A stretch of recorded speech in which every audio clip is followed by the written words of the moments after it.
Okay, right, checking and okay, it's working. So, well, hello guys. It's been a while since the last stream, so I want to say to you guys how's it going. I am approached to today's stream to make uh it's just a normal stream as always. And oh hey, Jimdo, how's it going? I glad you're here. Good to see you. Um, Yeah, today is just gonna be a normal stream, I guess. I'm not going to do some gameplay. I'm just gonna going to make a normal render for today, and probably I will finish it probably tomorrow after the renders. And well, it won't be that long. Have you watched Invisible? No, I haven't seen the full series, but I watched the first, but the full for all the scenes. You know, Invisible. Well, I heard that. I heard that TV series, but I never watched the full, all the four seasons. Sorry, I will check that later after this. Maybe when I get some free time to watch it. But for now on, I will be focusing on making it and render with Soul Filmmaker. I want to finish Soul Filmmaker, so that's why this is for I'm going to do for today's stream. So I'll be watching. Um, I already watched whole season, but I'm waiting for the fifth one. Oh, great, good for you, man. I'm glad you enjoyed that series. Yeah, I see that it's a superhero theme series, and and I mean, it's not surprised that that series contains b- violence and other things. They have comedy, drama, and other things. So yeah, I will when I get some free time to watch it. I will that I'll be watching. So okay. Yeah, how this next season will be another year or just 10 months because of animation budget. Yeah, I get it. It's a favorite adaptation. Yeah, yeah. I mean, it's the first time I heard that TV series.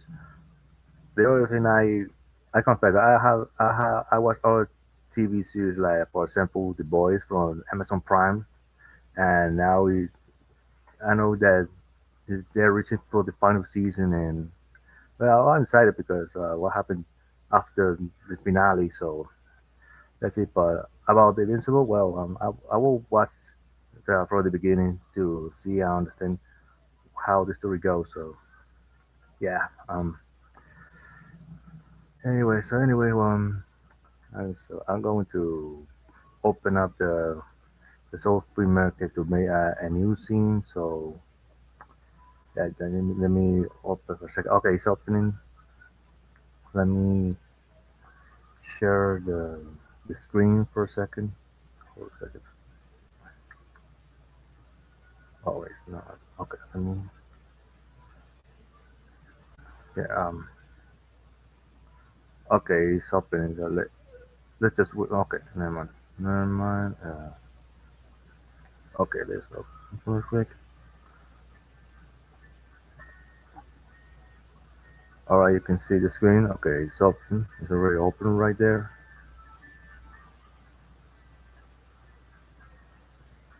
Oh yes, I know the boys. I only watched one episode, but I'm gonna start more episodes later because our electricity pulled out at 8, 10 a.m. and back in 3 p.m. I see. Okay, it's working. What are you making? Well, we want to make a normal, a safe for work render, and no, just a normal one because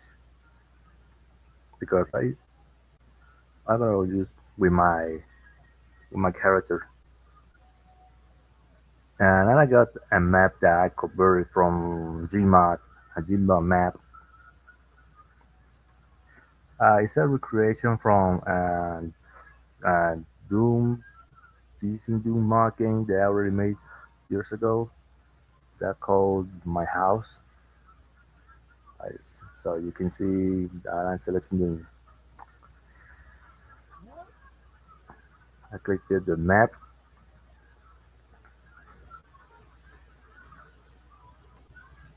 So yeah, it will take a minute to open it. I mean, so let me check. What do I see? I mean the map because the file of that map is almost between, or almost between 50 to 70 megabytes of of that file. So it will take a while. I hope it won't take that long. So let's check. Let's just wait for a sec. Okay, so Scarfo messed up before when playing the game with explicit content that I forced to end the stream and delete it. Yeah, okay, I get it. Yeah, I see. Why you asking for? I'll be careful. So, take for. I mean, for same for tip. So I'll be explicitly careful. Just wait. See, okay, let's just see the map here. Let's erase it. Okay, here it is. All right, here's the map. Okay, here it is. Yeah, well, when I import the map, it appears like this. That appears those flashy rainbow colored spots right here. I was checking a solution to read that all the messy dark spots right here. I check on your internet that appears with mass spectacular spectacular. Okay, here it is. Mass spectacular zero. Okay, enter because that will disappear. I hope it works.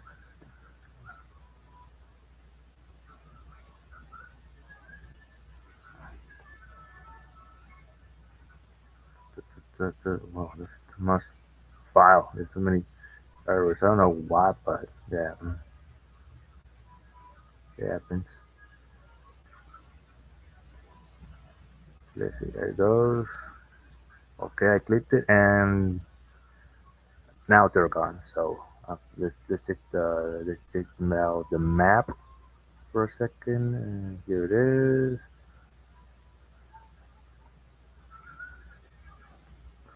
All right, that's nice.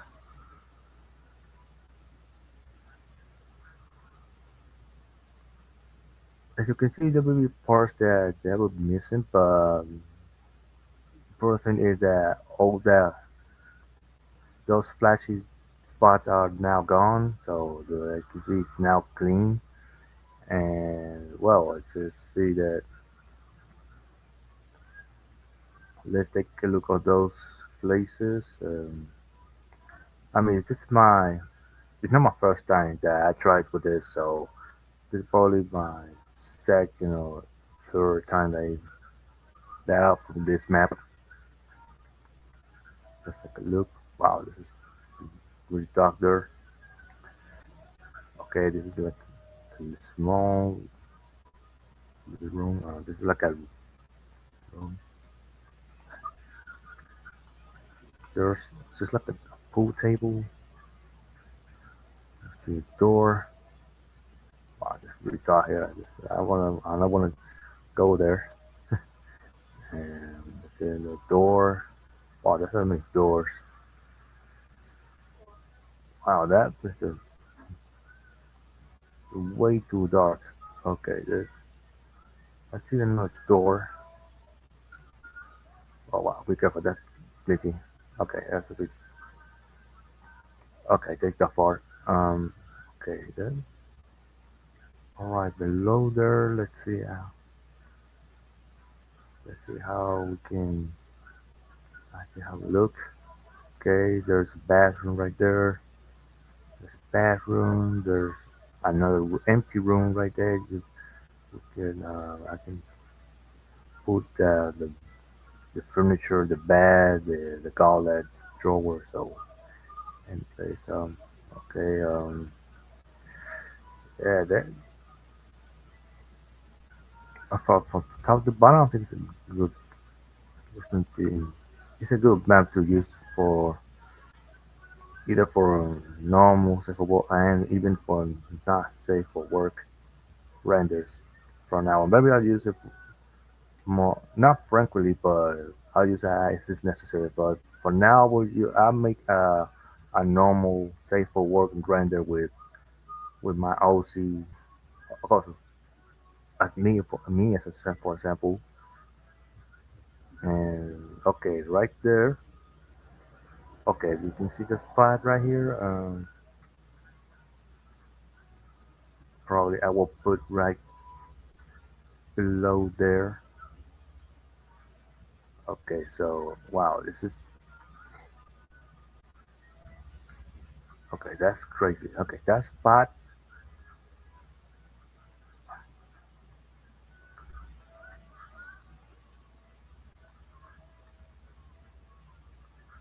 This is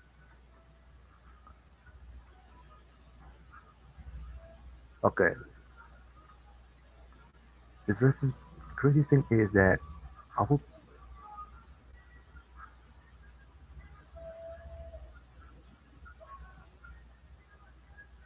Yeah, I mean, I was planning to do put this spot right here.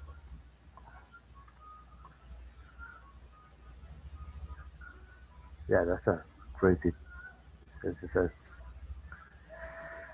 oh man, it's a sky gesture right here. Okay. I was planning to put this shot like this, but I don't know. This is the most difficult thing that I will make that because of probably I don't know. I don't know if that is it's a good one. I mean, to put this, I put some kind of food right here to make that uh, to put this an object, for example, some kind of food, and I will put that the sofa with drawing lid on that sofa, some kind of furniture right there, and yeah, probably it will be the spot. Well, this maybe the I don't know why this like but looks like it, but I don't know. I want to put what as it is. Okay, this is camera one. I will add it. Okay, let me. Oh, oh, wait, oh, okay. I created a new camera the they put in it.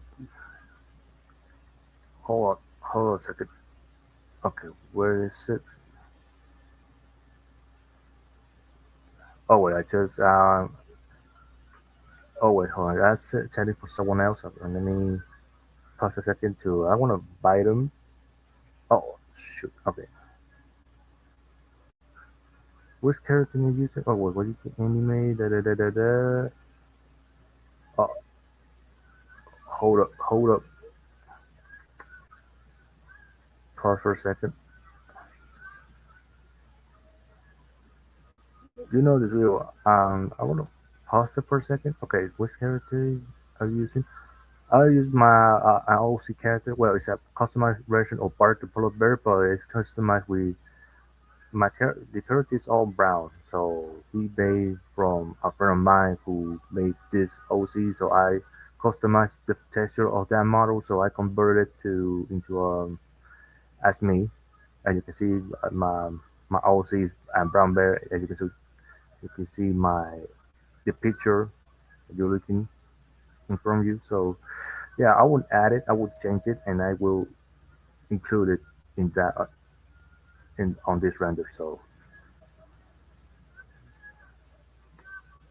can you animate? I haven't heard you about. No, I don't know how you animate. I need to know how to animate in the first place. I need to learn how to animate. For now, I will focus it on render pose shots. So this is the I'm going to do for drill. So yeah, I will. I'll be focusing for from now on. So hold on a second, let me pause. I will continue for a second. Just let me share something for those who want to see my content right now. So hold a second. Let me give me a minute.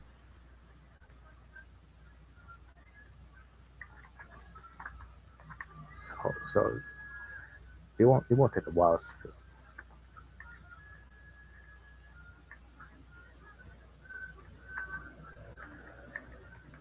Just hold a second.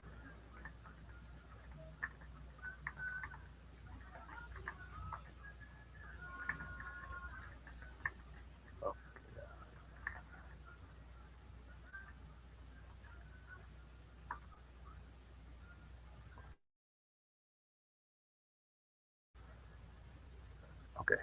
Um. Okay. There's two also indie games released to this one. It's called Replace and Mouse PI for Hire. Oh yeah, I heard it.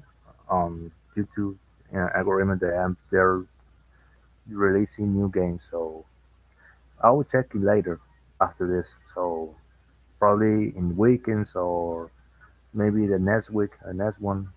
I don't know. I got a busy week, so probably I don't know if we'll do tomorrow or Saturday or Sunday. Who knows? So yeah, that's.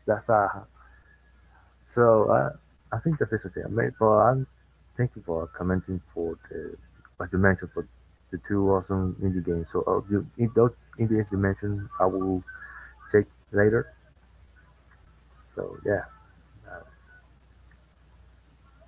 let me open the let me share the screen again.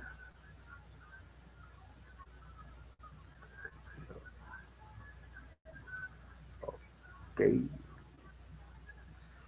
shoot. Okay, okay. Here's the camera right there. Okay, okay. Here's the camera. I'm gonna move forward. We go to the living room. Oh, okay. Yep. Acá. Okay, okay. Don't start. Okay, this is where. Okay,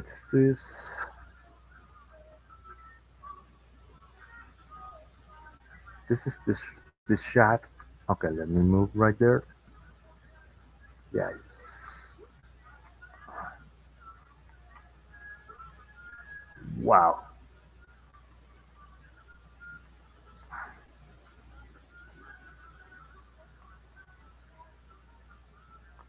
Whoa.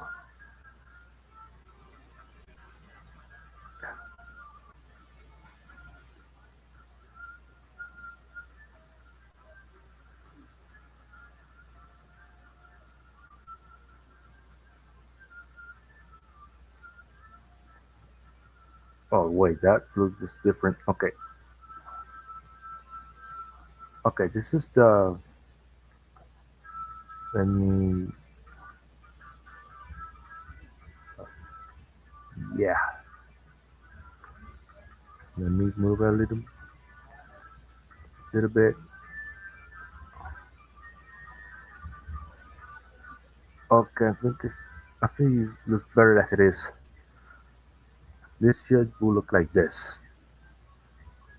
That shot. Only I have to add is the furniture, the sofa, I guess, and the character. Let me check for a second of it. Okay. How to game your development is still in progress? Well, yes, I need to retake the game. I haven't started. So, well, I was planning to continue tomorrow. Of course, after I finish this render, maybe I'll do it between tonight and tomorrow morning or tomorrow after work, and then continue to to develop. And again, I have to finish it. I posted since February, so I stopped it because maybe I have busy with the request and the other personal renders I made of, and I didn't have enough time to continue the game but until this week, I will continue to make it. I wonder if you make a side scrolling game even to 3D. Well, I haven't implemented that, but that's an interesting idea. But again, I'm developing still a visual novel game, so yeah, I will try. I will take some plans, even not just a visual novel, but I would. It's just it contains some iterative scenes, iterative maps, options, and you can see. I will try to add something more than text and dialogue. So let's see. Let's see.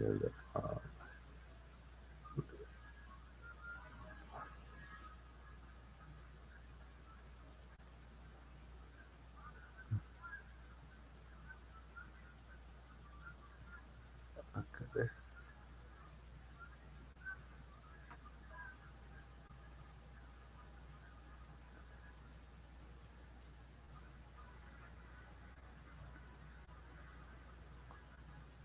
those, okay, those are the.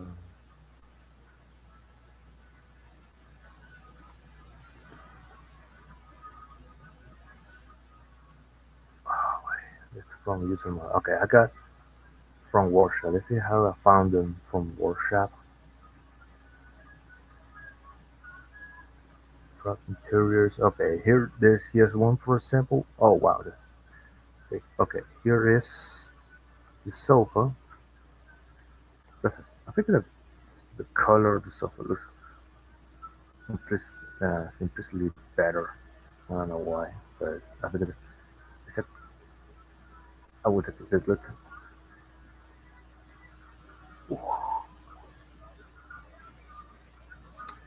All right.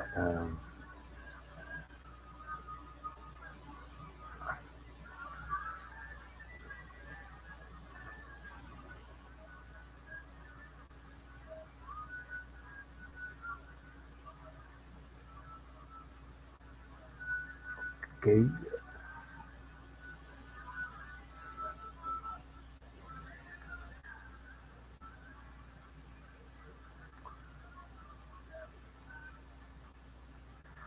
Oof. All right.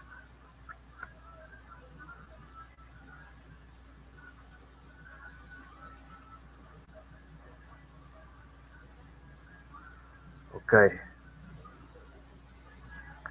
So let me cascade control. I don't know, and the size. I didn't.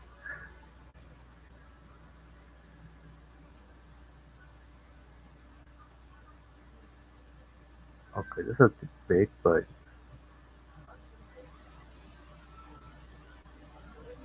okay.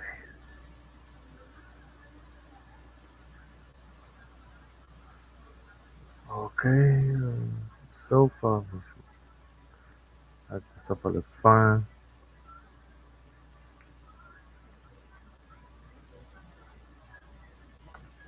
Let's see how it goes.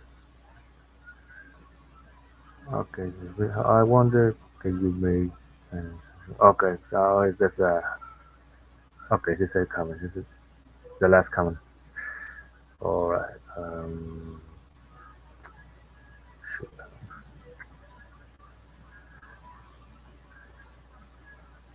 All right.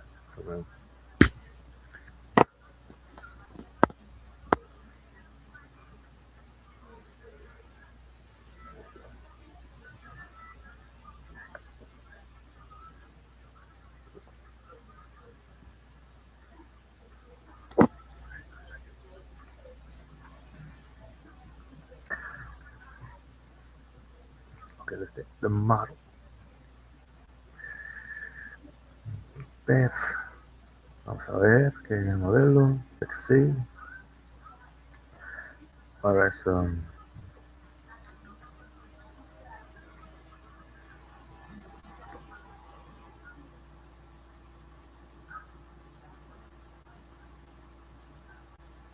okay. You're on.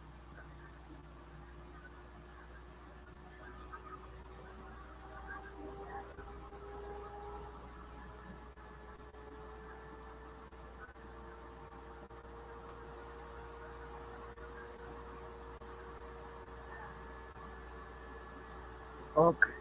All right. Oh shoot. Okay. Where's the camera? Where's the camera? Okay. Okay.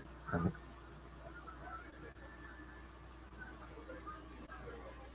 Wow. That's big. Oh, here it is. Let me move it. Then into space. Just.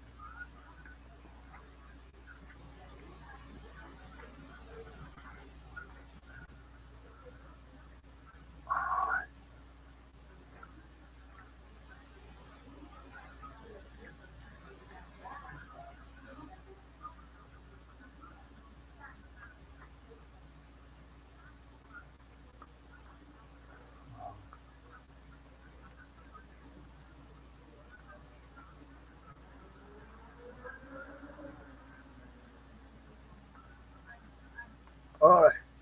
All right.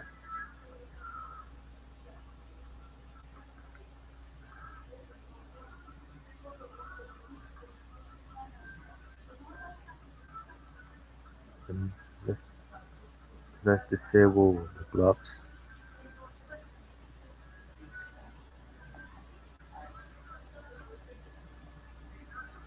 The rod, the scarf.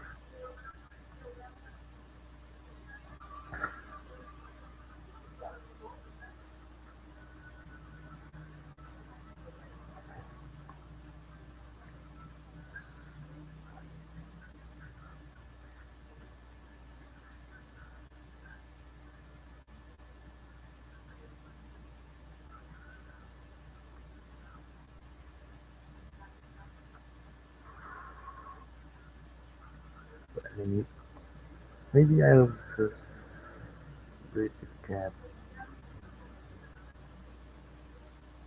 Mm-hmm. Okay, the head. Da, da, da, da, da.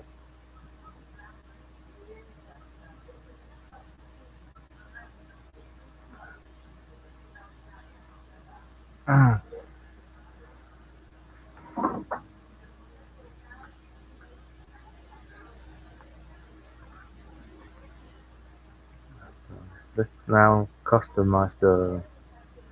I want to add the attribute to edit.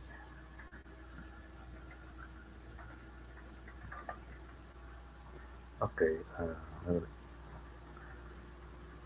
substitute with my. Okay, changing.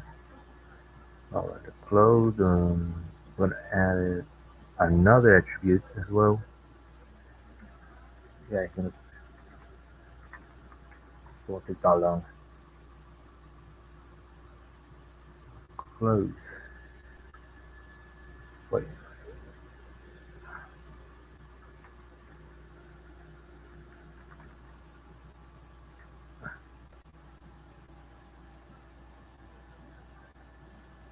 wait. Okay, let me remove it. It's not working.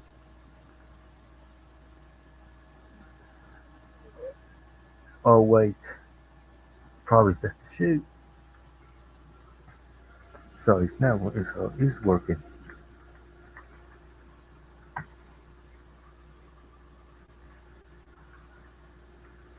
Probably it's working, but it's not taking effect. Body. Let me just added another attribute as well. It's gonna be the same thing. I mean, I have to change. I have to create it every single file or every single part on these materials. All right, sure. Okay, that's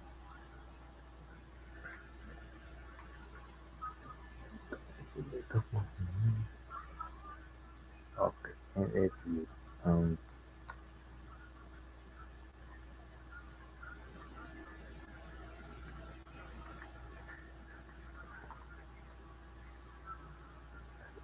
sure name,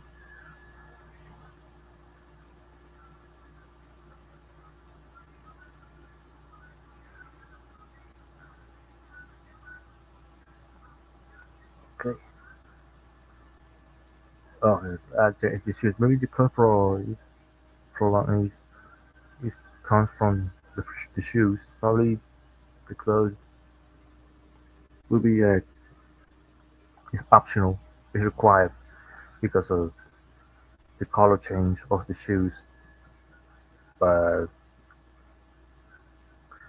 I think it's not necessary to include the shoes on because probably it's in the house on some friend's house. Let's see, feet, shoes. Okay, the shoes is off. All right, it was fine.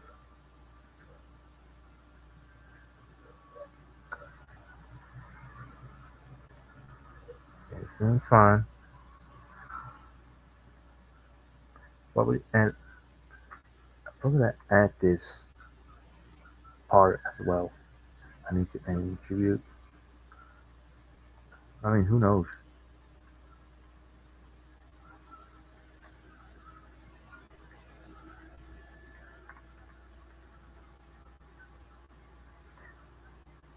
Okay.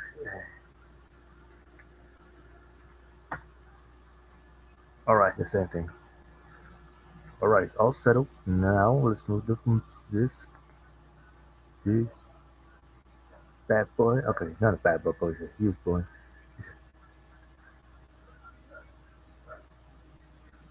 This big boy right here. Okay, this. Wow. Okay.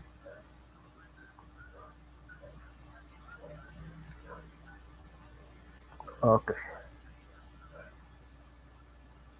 Probably lay down. I had to turn fluidly. Okay.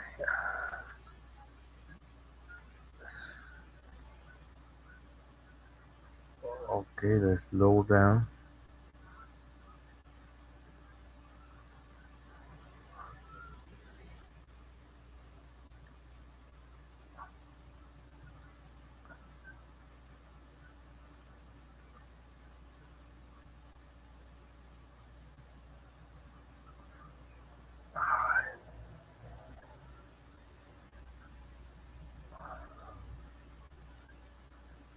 Rouse up.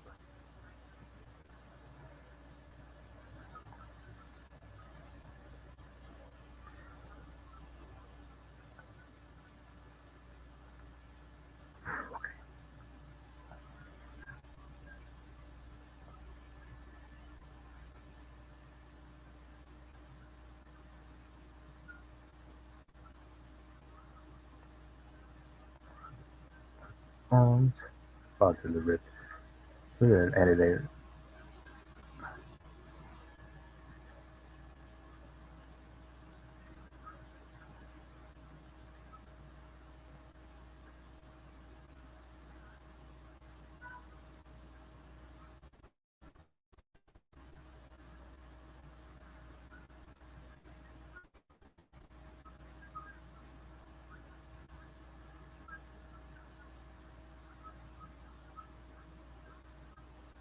Alright. Okay.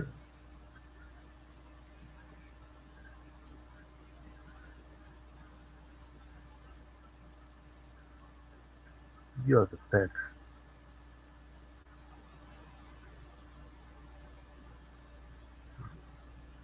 It seems a bit glitchy, but you could fix. Whoa. Okay, that's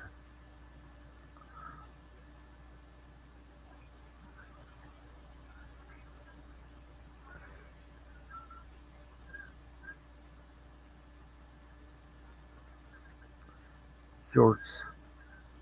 Oh, moves. Alright, that's better.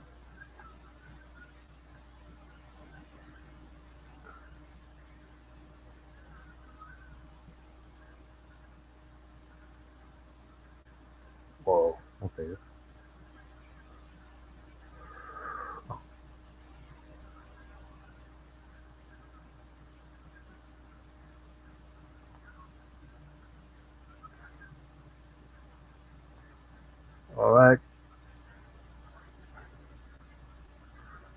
So good.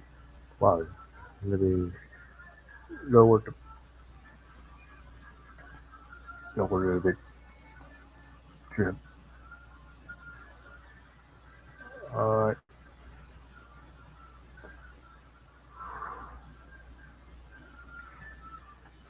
Okay, let's see, here's the model.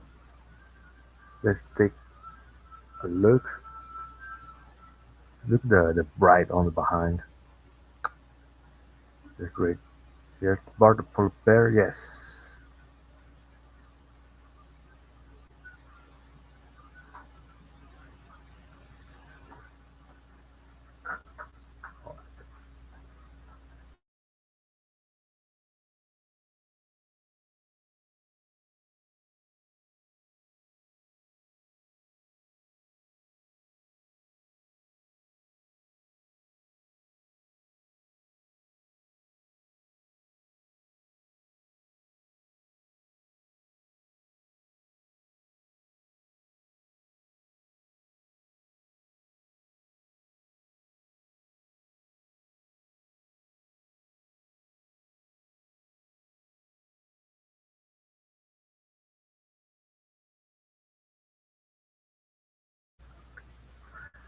Alright, I'm back.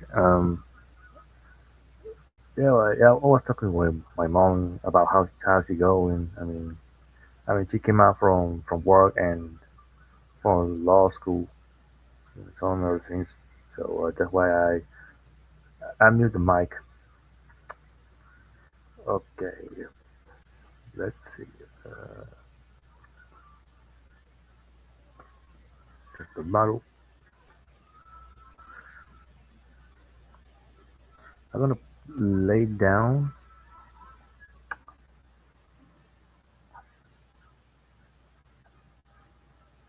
something like this.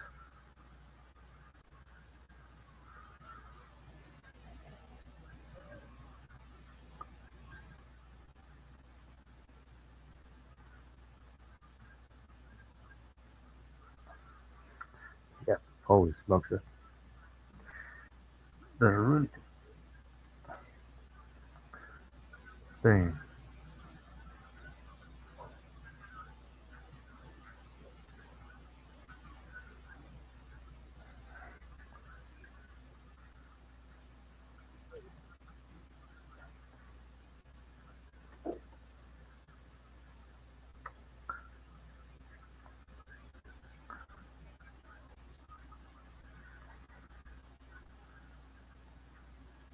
All right,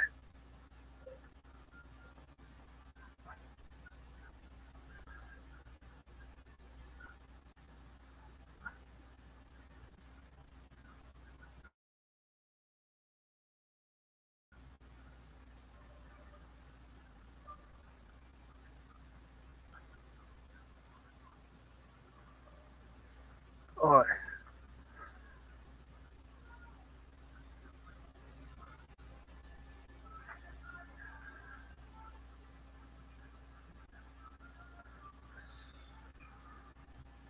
Let's lower down the size. Be- Oh, wait.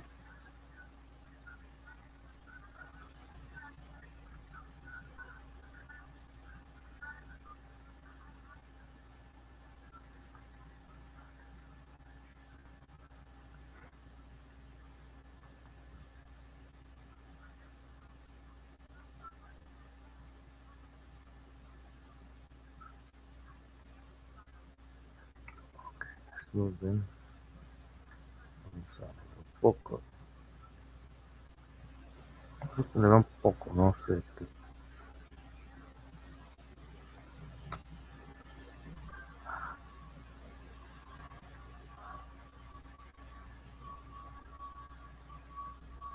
Un segundo.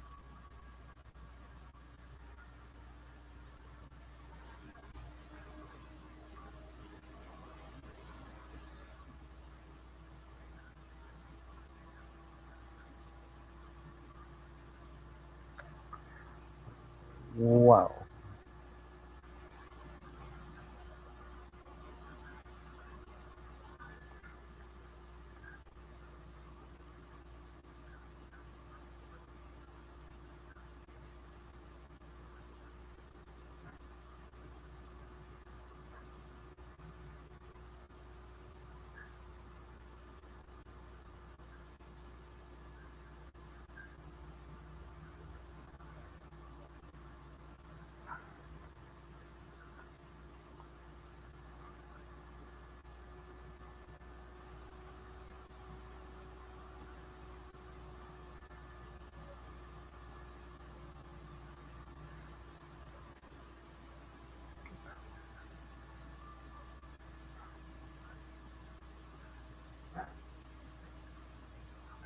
Yeah, where's that?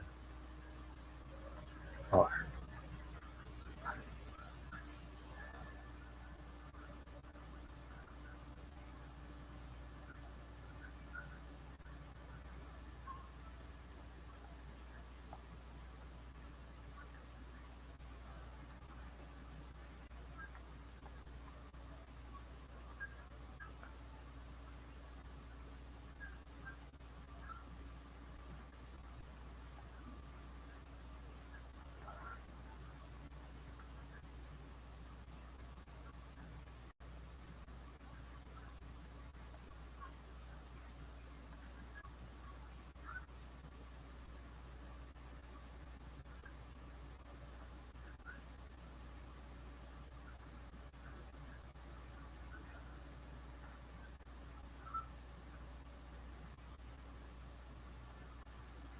okay.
Okay.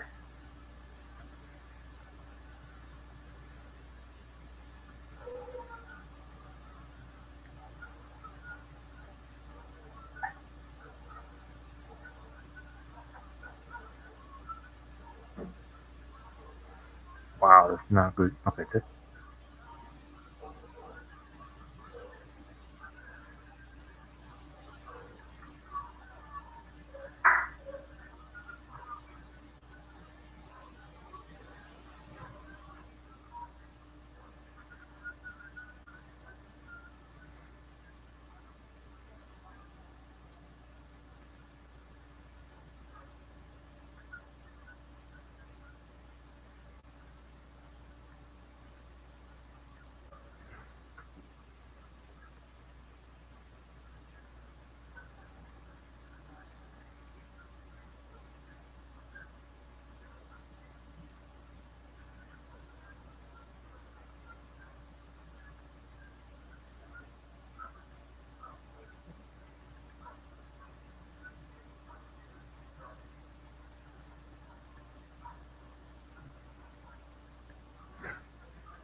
whoa.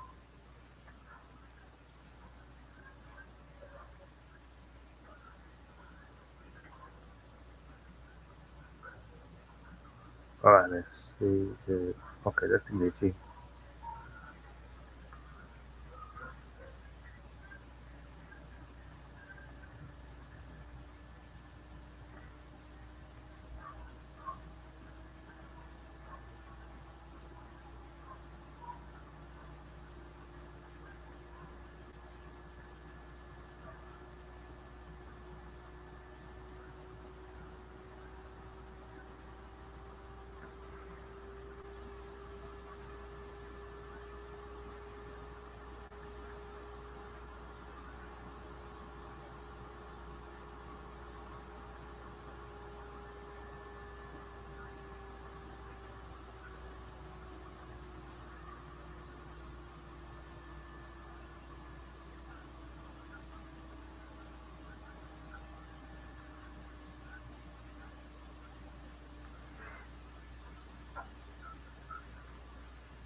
This is glitchy, but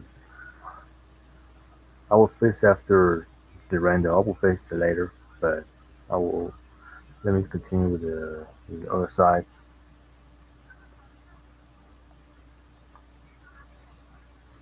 Let's see the forearm. What's the forearm?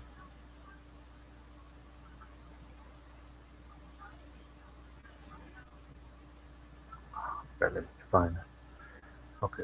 Oh, this.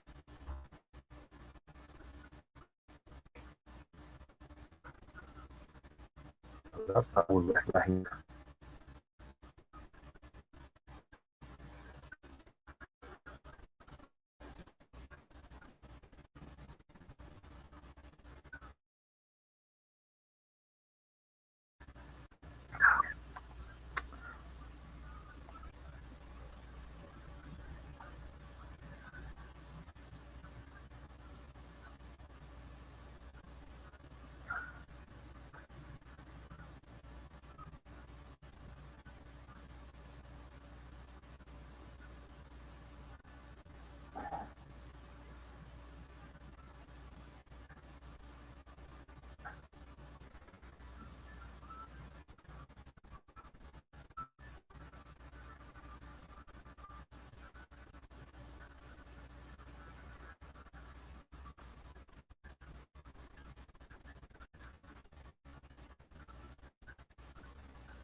All right. See. So far, so good with that shot.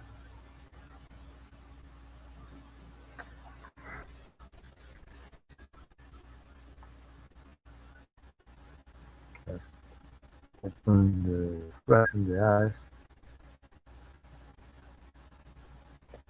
Oh, wait, hold on.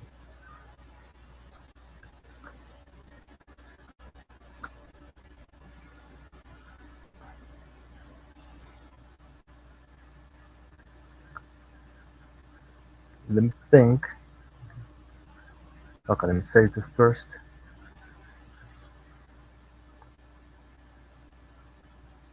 I'm gonna save the file before I lose the whole progress. Anyways, I'm gonna I'm not gonna close this stream, but I'm going to remove the screenshot. Oh, wait, hold on. Or maybe we'll add another one or a thread. Yeah, maybe I will do. I got an idea. Hold that. Hold that.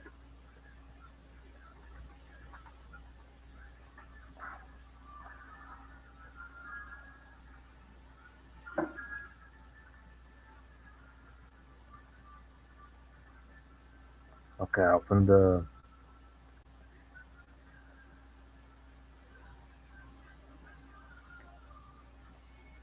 I have to stop the screen. No way. Anyway, man, I gotta. I'll reopen it.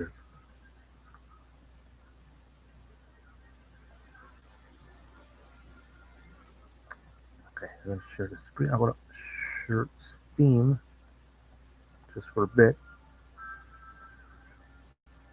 And you can see I got the Steam open. Oh, okay. Got the fader, the spawn, the all here are all these materials.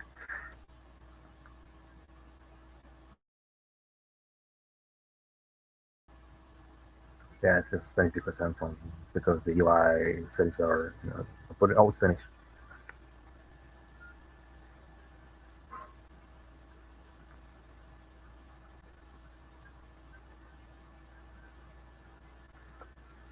find food and plate.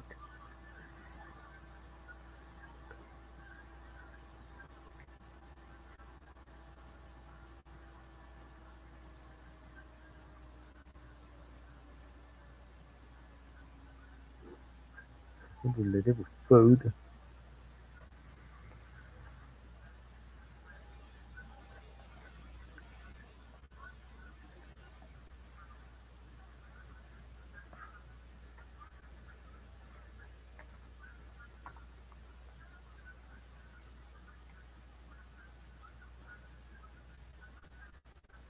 Oh, yeah. Okay, here it is.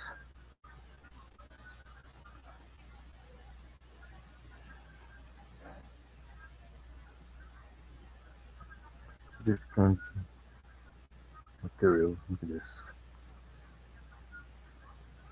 Nasal car strap. Wow, look at this.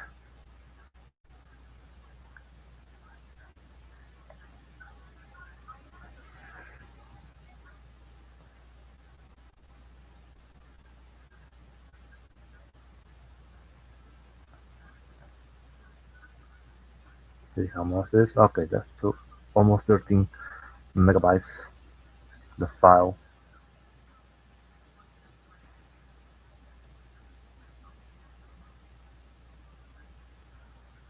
I download it because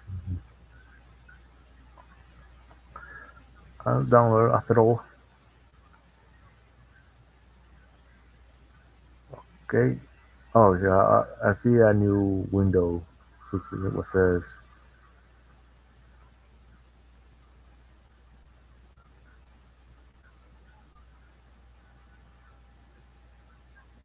Okay, I will download it. I will. Okay, it's already. Oh wow, that was fast.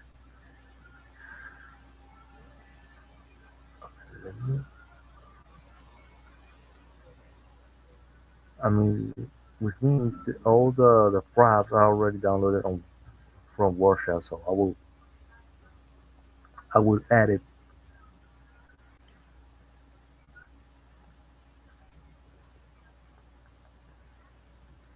I will add it on Source Filmmaker.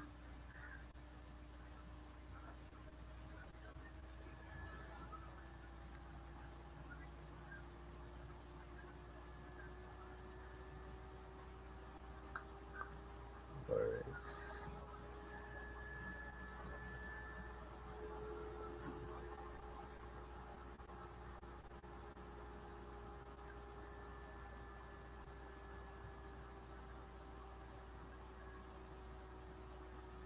Hold up.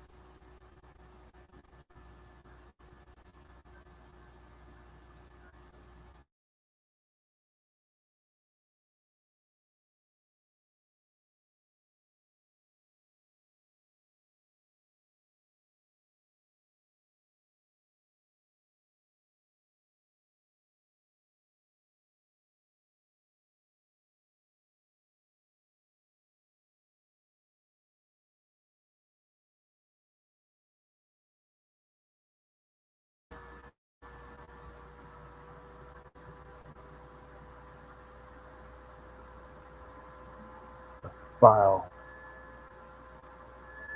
Where's the files? Where are they?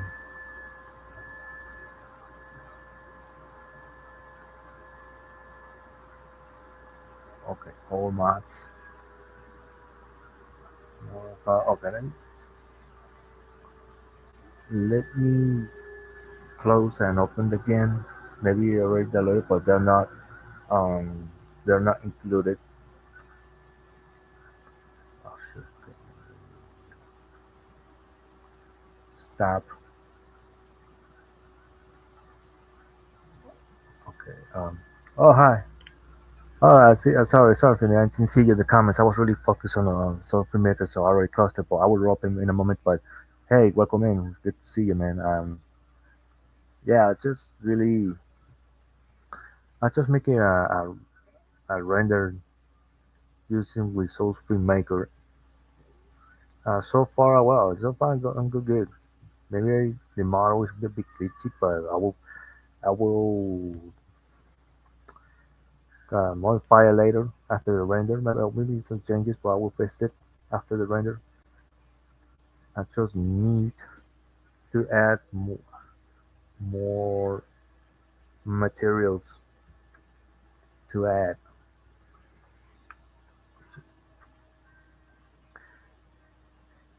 Interesting, but it's almost done. I mean, not far as done, but I think it's a easy, short, simple. That's a render. Oh shoot! Okay, here it is again. Okay, let me fix it for a sec. Oh wait, oh wait, the screen. Let me share the screen for a sec. It's already. I think it's open because it's open, but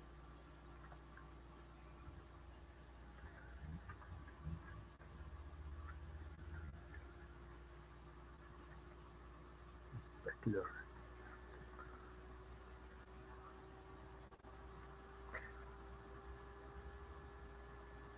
All right, let's see.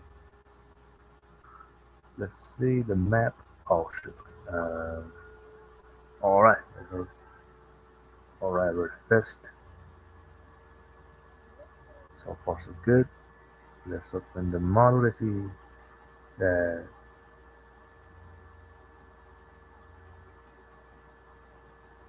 persists.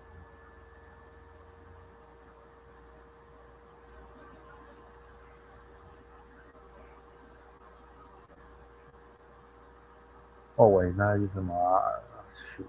So good. Okay. Here it is. Here it is.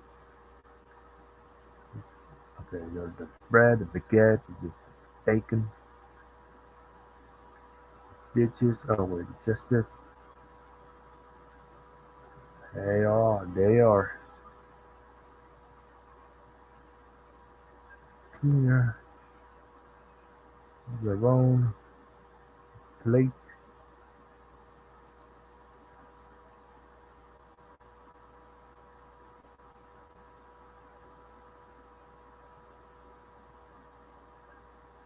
Wow.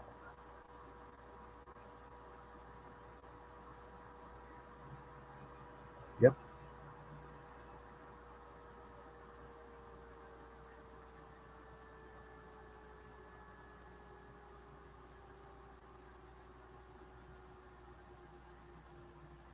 Okay. It's plate. Here it is. Oh wow, there we go. Okay, and then put it put in the plate.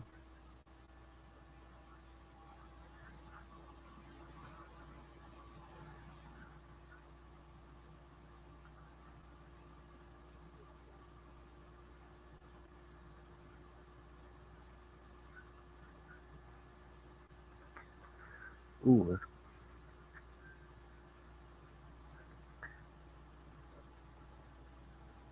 okay. I want to add food. Some people decided for a piece of pizza. Here it is, a piece of slice. Yeah, yeah. So yes, okay, that's those lean thing. Uh, Kinder Egg, suggested cookies. They're all kind of foods. Mm,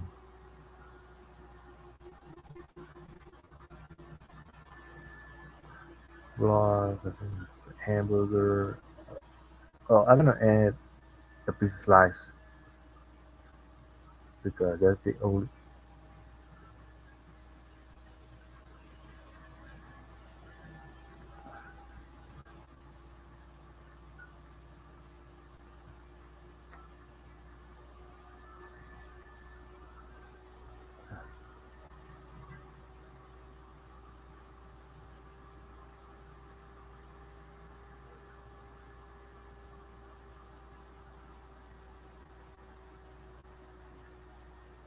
crap. Okay,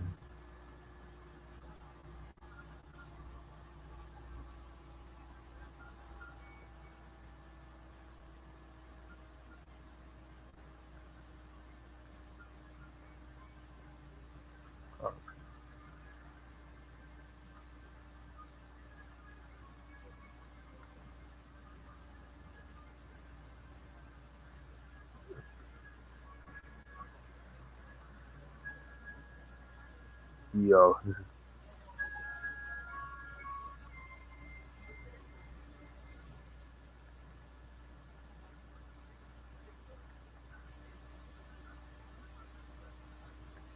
okay. Let me. Ooh, that's delicious. Okay. I'm gonna add it. I'm gonna move a bit bright. I don't know. But let me. I will take. I will make an attempt to. Oh no.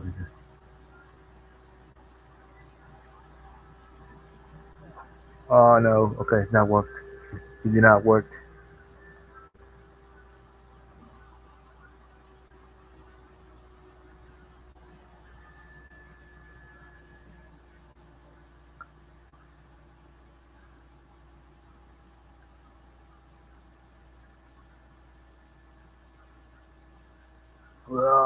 What the hell? Okay.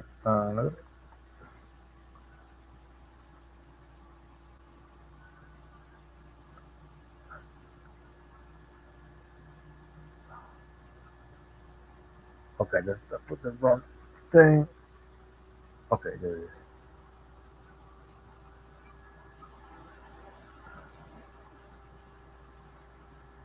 Okay. It looks the same. Try it, but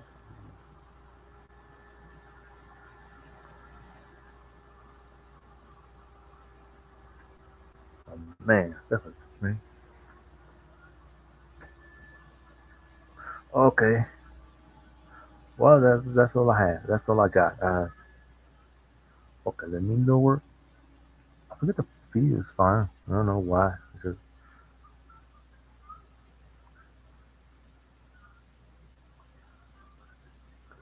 well, maybe I think I'm gonna lower. I'm gonna move a bit lower.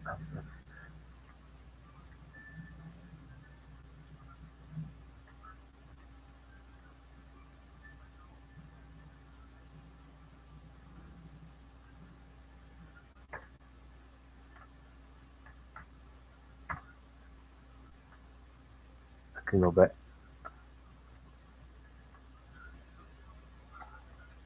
I think that's it. I don't know what you guys think. I mean, this is the run that I plan to do it because it's just no. I mean, this is me. My character, of course, resting like that, and then the next to him, I mean, he's resting, taking, and he's not uh, after dinner. Maybe he ate something that made him full and really tired, and he needs a rest. Oh, while on the other side, here's a little slice of a pizza left um, in the kitchen desk, on the kitchen table. I guess it's a cold table. Well, anyway, I think you know the meaning of this. I mean, I probably this is my normal, I think the most normal render thing I made because as you can see, this is when this is my OC resting, taking a rest in the sofa, and yeah, after after after dinner time, as you can see, I don't know what you guys think. I mean, it's nice. That will be a nice learning source film, but it could be quite buggy. Yeah, I agree. I mean, sometimes it gets a bit buggy, a bit laggy. Some some bug features. I mean, he's pretty chill. Yeah, he's chill. He's resting. He's taking a rest. But who knows? I think he looks better as it is. Yeah, I think this is my most normal run that I made of for this tonight because I mean I was planning to do a render but using with Miku Miku Dance, doing including with Knuckles or other Sonic characters making already jacked out doing flexing, performing some muscles. You know the thing. So yeah, well, I think I finished it. I finished this render. There's nothing I can do. There's nothing to do. Then let me let me save it as let me export it, of course. Okay, okay, save it.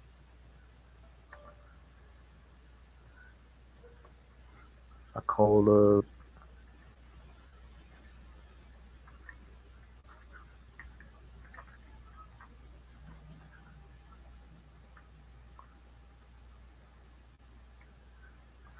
run rats. Okay,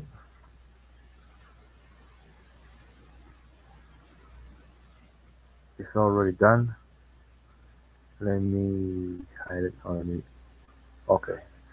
Yeah. Well, as like I said, today's gonna be a normal stream one. Yeah, maybe render red. You can make him weight, bench some weight. Yeah, maybe later render. Okay, I see what you propose. Of course, maybe I will make him. I will try to use my OC doing some bench weight as you mentioned, and well, as you know, this is a normal one. This is a normal one. Nothing special, I guess, but I think it's the most, the most chill you can see. Yeah. Well, we're 1 hour in, and I was planning to share some videos, share some clips about about the game resumes and other things and stuff. I mean, who knows? I mean, after I'm making a render. I don't know why I'll make another one because I have my only thought is make this render that as you saw today. But not today, tonight. This I apologize. Sometimes my English is not. I'll be rushed, but yeah, I'm not fluent. Sometimes I'm trying to learn to try to communicate. But yeah, um, I, I mean I'm not shy, but sometimes I try to communicate calmly, try to focus on my thing, and yeah, I guess I got nothing to say, but that's all I got. Maybe I will add it later, but maybe in the weekends, I guess. I don't know, but for now, I have to continue to retake for my game development. I need to finish a game that I put on hiatus for months ago, and I will try to do my best to finish it before the end of this month, April, and maybe probably release it on May. So yeah, so I will take notes and I call you. I will send the message. I will send an announcement about my next game. So yeah, stay tuned. Stay tuned and all right, got it, dude. So yeah, thank you for my understanding. I mean, I will do my best to finish it. I will not. I try not be lazy and procrastinate so much, and I try to and of course focus, my other things and finish it as soon as possible.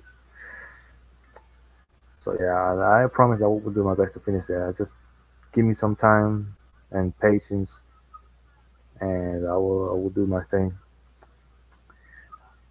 So yeah,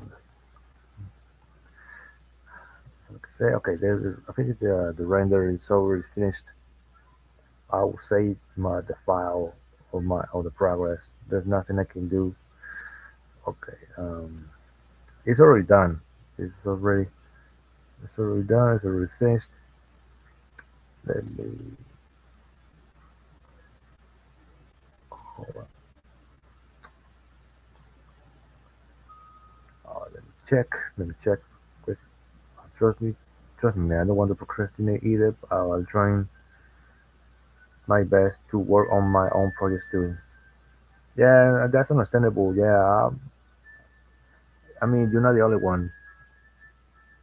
We are trying to to focus on to finishing the works, finishing my. Oh, it's like, Dios mío, ya, un momento. What, what should I say? Yeah, yeah, I see. I understand. I really recommend it. Yeah, yeah. You're right. I mean, I tried to finish it. Fortunately, I got stuck on other things to real life work, and I don't have too much time to finish my game. I had to pause it for months for because of the requests and other personal renters I made.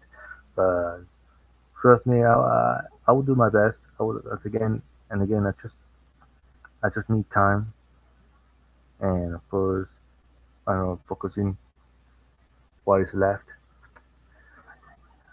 So yeah, well, okay, let me. Where is okay? Here it is.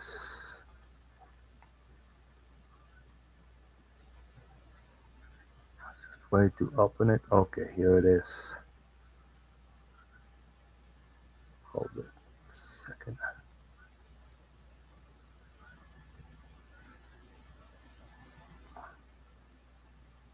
Okay,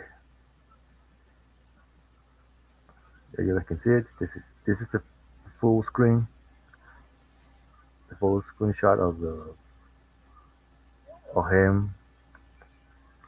Maybe I will filter to look a bit brighter because of the time. Just let me, okay. This is the right.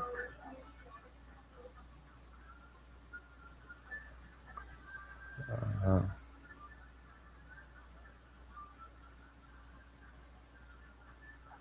I probably put 20. Um, the sharpness, the saturation, the shadow, the lights. Okay, this is all Spanish, but neatness. I think it's better as it is. I think it's better with this look. Yeah, I think it's better.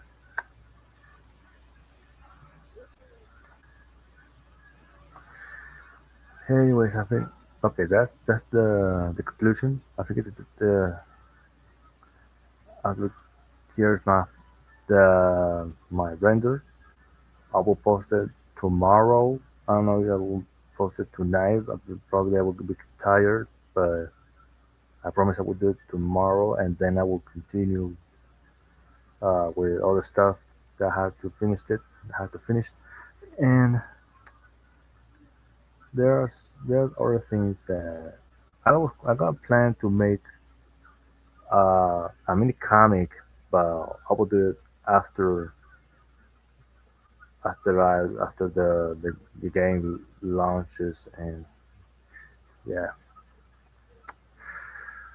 Anyways, I don't want to finish the stream a bit early because we are 1 hour in, and I want to spread more time to who knows share something to distract to I don't know something to you guys entertain. I want to continue to make more Second Life. I still don't. The reason I never streamed frequently because I was busy doing my Second Life sessions. I was trying to earn more little dollars to playing some mini party games, and of course trying to get more and more money. Not physical money, virtual currency, virtual currency to buy the props, the materials, It's all, it's all, I got enough. I got enough funds to buy, but unfortunately, one of the hosts or authors of that product is really inactive, and I tried to make contact, and I'm still waiting. I have to be patient until it comes, and I talk with him to to deliver, or maybe I will share screenshots to about my to about buy the product and share some screenshots to make some proofs. Yeah, I get it. See, you understand. I try to explain the most precisely way as possible. And yeah, I got other ideas. I got other projects to do instead of not just instead making renders using with NME and SFM, but also I will try to expand doing second life content with this kind of models. I mean, this kind of moving characters, and I don't want to do it because it's just I need to do what other people did using second life because I already used it. I started using since of the last year, not specifically September, I guess. And now we're on April now. I mean, times comes as far, and yeah, I got enough. I got enough money. Well, virtual money. I think I can buy some things. I got enough money to buy some props and then make my own character, my own avatar, but made in single life. But as always, I don't think I won't stop making. I don't think I won't. I won't stop making um, renters with SFN and SND. I will do as far as I get mentally, physically tired of creativity, and then I will do another things to refresh and so yeah. That's all I can say. So yeah, but trust me, but trust me, I want to make this clear. I won't stop making as a fan. I won't stop making MD. I will continue make this. I will continue make more 3D content. I just wanted to expand. I want to do something different.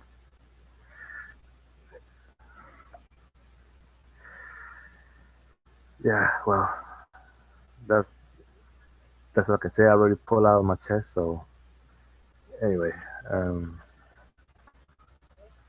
okay, I will post it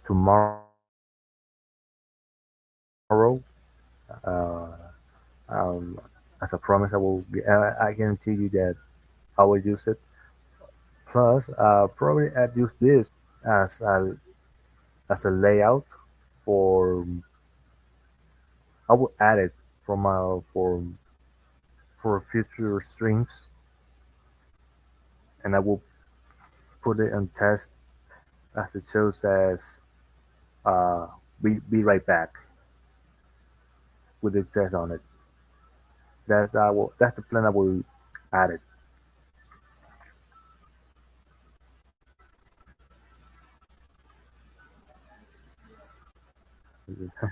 And I get a jet. You have to get it up your chest.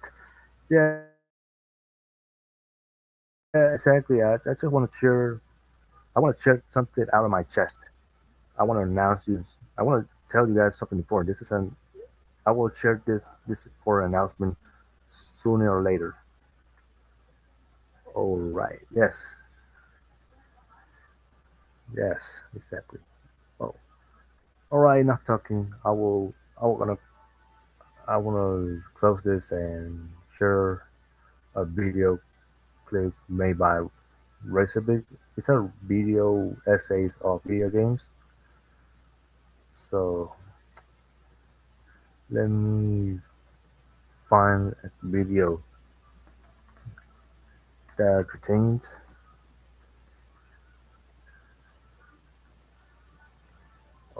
Okay, I found this video clip. This is the version by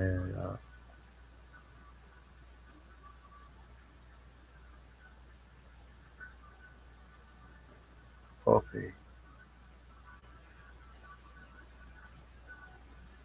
I found this one. I hope this will help you. Let's check out this video. Let's check out this clip. Okay, here it is.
No matter how long I've been playing games, there's still a presumptive teenage brat caged in my brain.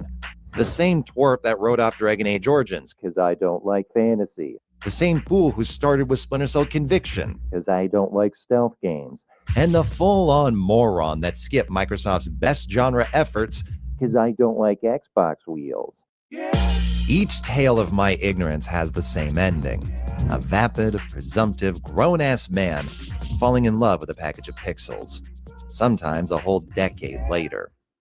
Learning the valuable lesson that being wrong isn't always painful.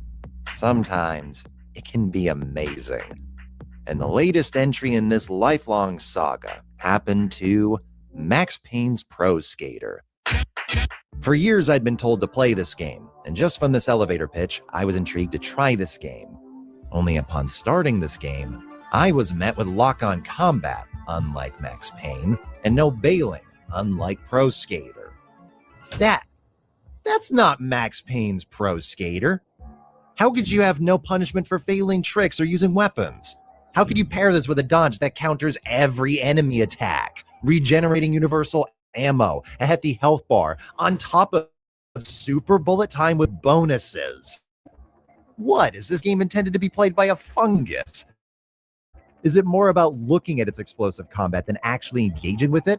Or were we so desperate for the 2000s to return that we're going to curb not the drum and bass sandbox freedom or mission design of GTA 3, but the fucking combat? This was my internal monologue during the tutorial, each demonstration prompting a vomiting tween's list of knee-jerk objections. Assuming that all of these measures were a novice indie developer's first 3D attempt at the 2000s gaming industry dirty word: streamlining. We've gone from I don't like fantasy, stealth, and Xbox racing games to I don't like lock-on targeting. The many memories of squeezing that left trigger for over a decade in almost everything fueled my initial chagrin about its presence here, even on a mouse and keyboard. This mechanic was fully intended, as was the absence of a balancing meter, or the inability to bail, and the ability to always dodge. So many things that seem sacrilege to both the games this premise sold me on during a tutorial. But you don't play the tutorial, you play the game. And by the fourth level, I spent more time playing it over and over and over and over and over than some entire games. I felt like an idiot, needing to realize Roll 7 didn't make Max Payne's Pro Skater. Not two halves, a shooter and a skater, but a cocktail called Rollerdrome. In Tony Hawk, a lowered score for incomplete tricks wouldn't be enough to discourage you. In Doom, 4 weapons and an infinite dodge wouldn't be enough to thrill you. Between Me didn't understand these things exist in Rollerdrome not because Roll 7 started with streamlining. According to their AMA, Pro Skater and Doom 2016 were the 2 biggest influences on Rollerdrome. As a result, earlier builds had both the bailing and grinding meters from Tony Hawk and quickly realized the problem with this picture. At any given moment, the player is keeping tabs on airtime, bullet time, speed, trajectory, enemy positions, enemy density, ammunition, range, combos, incoming fire, critical threats, and potentially using critical threats to activate bonuses like extra damage and reflex. Now imagine all of this with a grinding meter, and bail you for misalignment, and manual aiming. This is not just overwhelming. I'm certain there's a Quake champion who could manage. The real problem is cohesion. Not every game has threats, but most do. In Burnout, there's opponents, obstacles, traffic, and your own control that threaten success, each carrying the same consequence. Tony Hawk is similar. Whether from a grind, spin, trick, alignment, or hazard, you bail and lose combos all the same. But a game like Doom is different. Just the enemy's range and threat to the player, let alone obstacles, hazards, resources, and the permanent test of one's ability to aim on target. If you can't move or aim, you will suffer the consequences. But no matter how good you are at centering the screen, failing to properly manage your combined resources leads to the same consequence. And that's the delicate balance of Doom's design. id Software painstakingly constructed their gameplay loop to push and pull the player without ever outright kicking them off a moving board, like Rollerdrome used to. Now, whether your game is made up of immediate or a range of threats, no method is inherently superior. It depends on what's best suited to each game. The priority of shooting makes sense in Doom because it's a shooter, as does the punishment of bailing in a skater. But Rollerdrome started by taking its premise rather literally, and quickly realized Tony Hawk doesn't have enemies with flamethrowers, and the Doomslayer doesn't ride anything to fall off of for a reason. Everything in this game listed previously, designs with the potential to form a harmonious challenge for the player to overcome, would be made effectively irrelevant by the priority of moving and shooting. Minimal airtime, poor trajectory, or even incoming fire in a game where you move this fast isn't an immediate threat. But being unable to move would, as would being unable to lay anything on target during a half pipe. To summarize, if a player stops moving or shooting, they can't enjoy this game. So, Roll7's developers implemented one of the most elegant solutions I've seen to such a fundamental game design quandary. Don't let them. That's why I felt like an idiot. Lock-on isn't in the name of streamlining, copying, or consoleizing. It exists for the same reason bailing doesn't and bullet time does. It's simply to make this game more fun.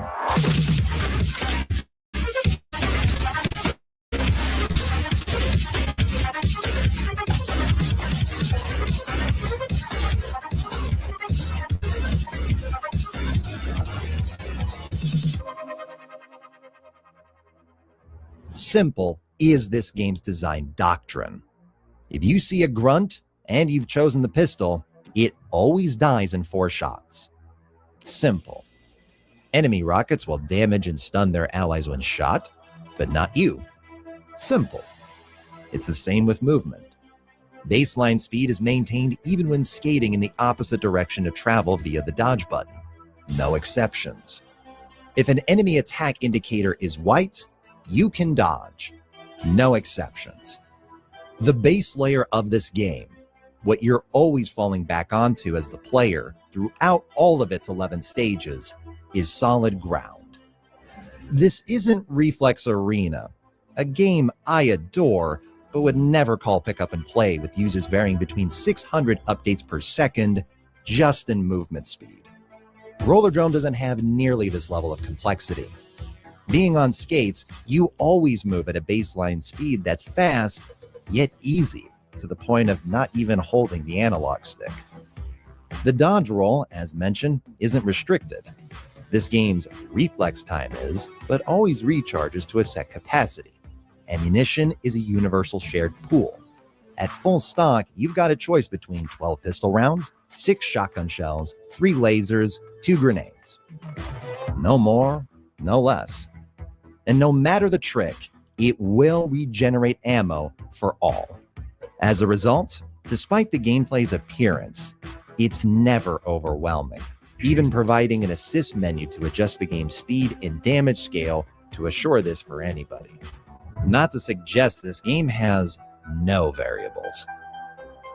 While your pistol and shotgun lock on, the grenade launcher and Z11 laser, reminiscent of my beloved, don't. I know, all that worry and all for nothing. There isn't an enemy you can't kill without one of the 2 basic weapons, from grunts to mechs. These things remain effective and satisfying from start to finish, serving as a base layer, just like movement. I stopped using the dual pistols on everybody, not because they stopped killing enemies, but because they stopped killing enemies fast enough for me in pursuit of a personal goal. The launcher's trajectory, splash damage, and limited ammunition is a choice. The time taken to aim and charge the laser is a commitment, costing rounds and reflex, but not without a reward. There's more than enough variables between how you start playing and how you finish playing, or in my case, keep playing Rollerdrome, to negate any concern of its simple solutions leading to dumbed-down cheap thrill one-note combat. Were it so, it wouldn't have taken so long to pin down just what makes this game so unique, beyond the obvious. If Burnout and Pro Skater are exclusively hard threats, and if Doom has a range of threats, then Rollerdrome's an action game of, for lack of a better word, soft threats. Made not just compelling, but exhilarating by pitting them against the player's soft power. You wield no ultimates, invulnerability, bombs, or win-button firearms. Just a collection of tools that build up to what is on the back end, a tug of war. Selecting that Z11 carries weight, not because the game slows down while aiming, to build up to its full charge, or dealing the heftiest damage, though all of that helps. It's because missing a shot gives the enemy a rare free pull. You can't just switch to the next weapon in your arsenal because of the game's shared universal ammo system, and you can't just try aiming again because of the game's set reflex time. From just this mistake, you've been put on the back foot. The odds are stacked against you. You have to do tricks to get ammo back and set up the use of reflex time. But not only is this gameplay loop fucking awesome, unlike so many fast-paced combat games, its lack of hard threats and power means that deaths are never a surprise, and therefore frustrating. The bullet sponges won't instant kill you. The snipers can't surprise you. The homing missiles can't stun you. The hit scanners can't barrage you. The enemies can't heal damage from you.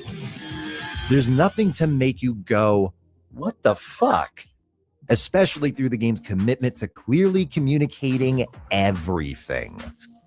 Your gunshots chain sound in relation to ammo. Snipers and polybeams can always be pinpointed in the moment. Shotgun slugs are built into the reticle rather than changing modes manually. All enemies but stompers don't pursue you. Combos are maintained per hit, not just kills. Even jumping directly into a wall doesn't stop you.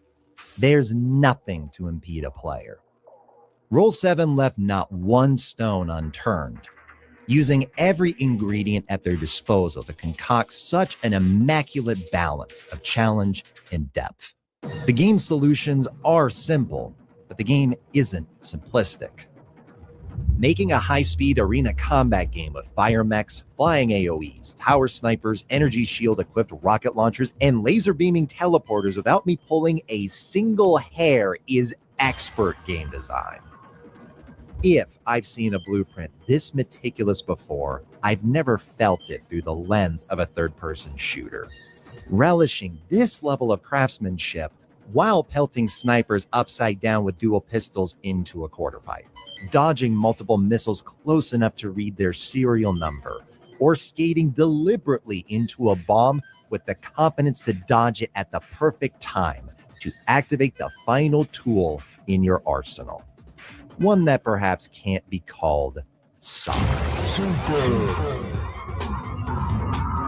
Gifting a damage buff, extra ammo, and a full reflex charge with highlighted enemies and the base levels cranked. Instilling a power trip that's just as infectious as another favorite from the following year, and for the same reason, because it's earned. Attaching the most powerful state to exactly what you're supposed to avoid is an ingenious method of giving the player a rush every time they dodge and hold the left trigger. And it is a rush every time, because activating Super Reflex isn't always the right choice. It often is, and completely changes how you tackle the arenas. But because you only have 4 seconds of reflex time, and at most 12 rounds of ammunition, any opportunity for going super always comes with it a decision to make. From directing it to a power weapon, preparing a dodge, clearing missiles, or even to cancel in favor of other resources.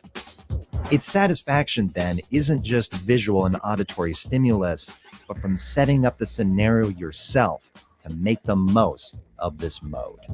You cause this awesome thing to happen on the screen. And at no point does the game stop you to explain this. You're free to progress through this campaign at your own pace, on your own terms, with only a gentle nudge towards its more advanced mechanics. Ones that you don't need to progress, but want for fun. Rollerdrome changes so much from the games I love that connect directly to it, and I wouldn't revert a single one. No matter how different it may seem, the end result is just like its cited influences. The coolest and most satisfying moments in this game aren't scripted, but formed out of your moves made at the perfect moment. But great gameplay is nothing without great levels. Doom is great. The Archvile Maze is not. So if Roll 7 are more TNT than John Romero, this game might as well have been coded by a fungus. Which, mean as that might be, wouldn't be surprising, given this was Roll 7's first 3D non-linear game. The Ollie Ollies were side-scrollers. It's a transition that's notoriously pummeled developers in the past, ones with a lot more hands on deck and cash in the bank. But like Lock-On, it was a different era. And the benefit of being long past it is freely building levels to the scale that's appropriate, like Rollerdrome. These skate park arenas are small, nothing far beyond even the Pro Skater warehouse in scale, or the Argent facility in verticality. But just like its game design required deviations from their inspirations, so does level design, and with the same measure of elegance. In Pro Skater, it's common for levels to have 90-degree corners, staircases, benches, tunnels, all sorts of things which can stop you dead in your tracks. And it's pretty great. Navigating these obstacles and learning not just how to work around them, but incorporate them directly into your momentum, trajectory, and combos is all part of the fun. There's also nobody shooting at you, and that's why everything I just mentioned doesn't really exist in Rollerdrome. No wait! There's one corner in the Houston Mall. Joking aside, I never even noticed this until watching Game Thoughts' video. But just like how Rainbow Six Siege doesn't have a single door, you can't unsee it. The amount of space between jumps, the number of angled walls. Early levels don't even have a wall to skate into on the main floor. just engulfing you in one continuous quarter pipe.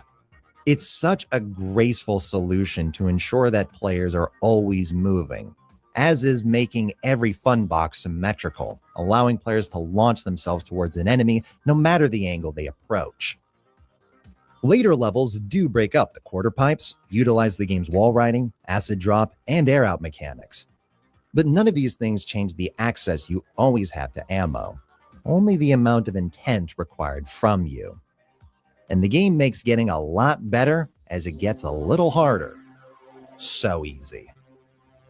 According to level designer Jacob Mills, gameplay was locked down almost completely before even joining the team, let alone grayboxing levels, leading the team to establish various principles that constitute a good level in this weird genre mashup with no other industry reference point. Things like avoiding symmetrical layouts and specialized lanes, ensuring that a player making the same moves, jumps, and routes is by choice, not necessity. Quarter pipes always having at least 13 meters of space is also for player agency, granting them enough time to weigh combat options and have the space to maneuver. The obstacles from Tony Hawk do exist, just in the form of mech suits of flamethrowers rather than a park bench.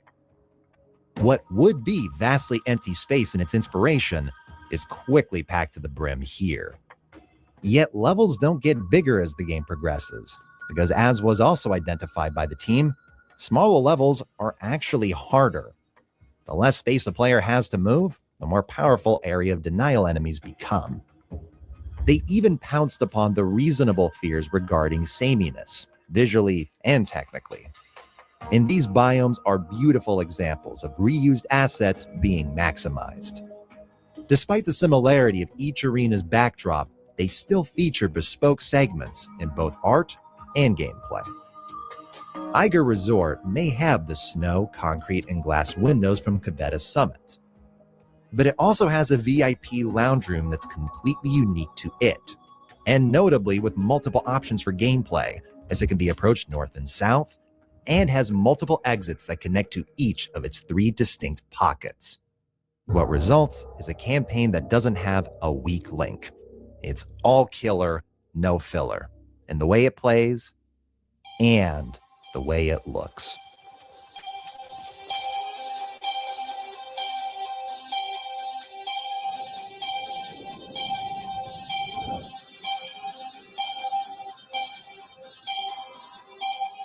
Rollerdrome would look exquisite in motion, even if the presentation was Rat's Instagib, a game I adore.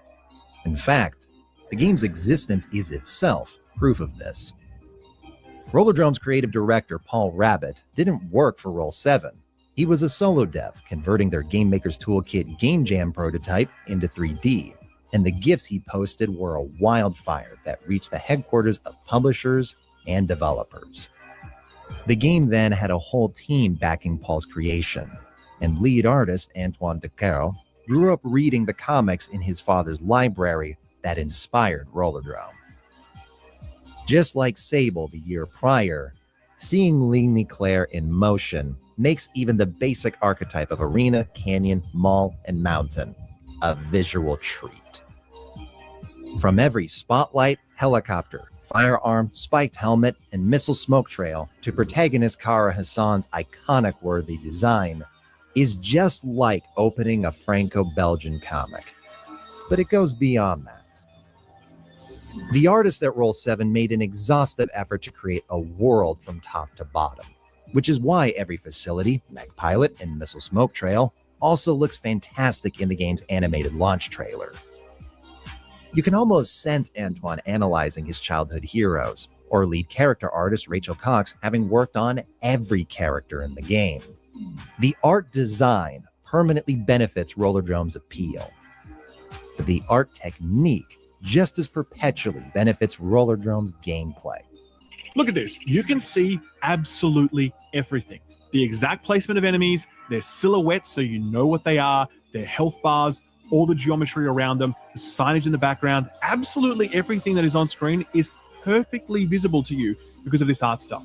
Style is substance. And Rollerdrome is unquestionably heightened tenfold by presentation that's just as superb as the gameplay it enhances.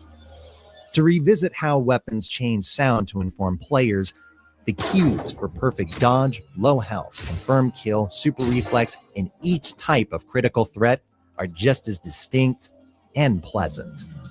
That perfect dodge cue is satisfying just to hear, like drifting in Project Gotham Racing.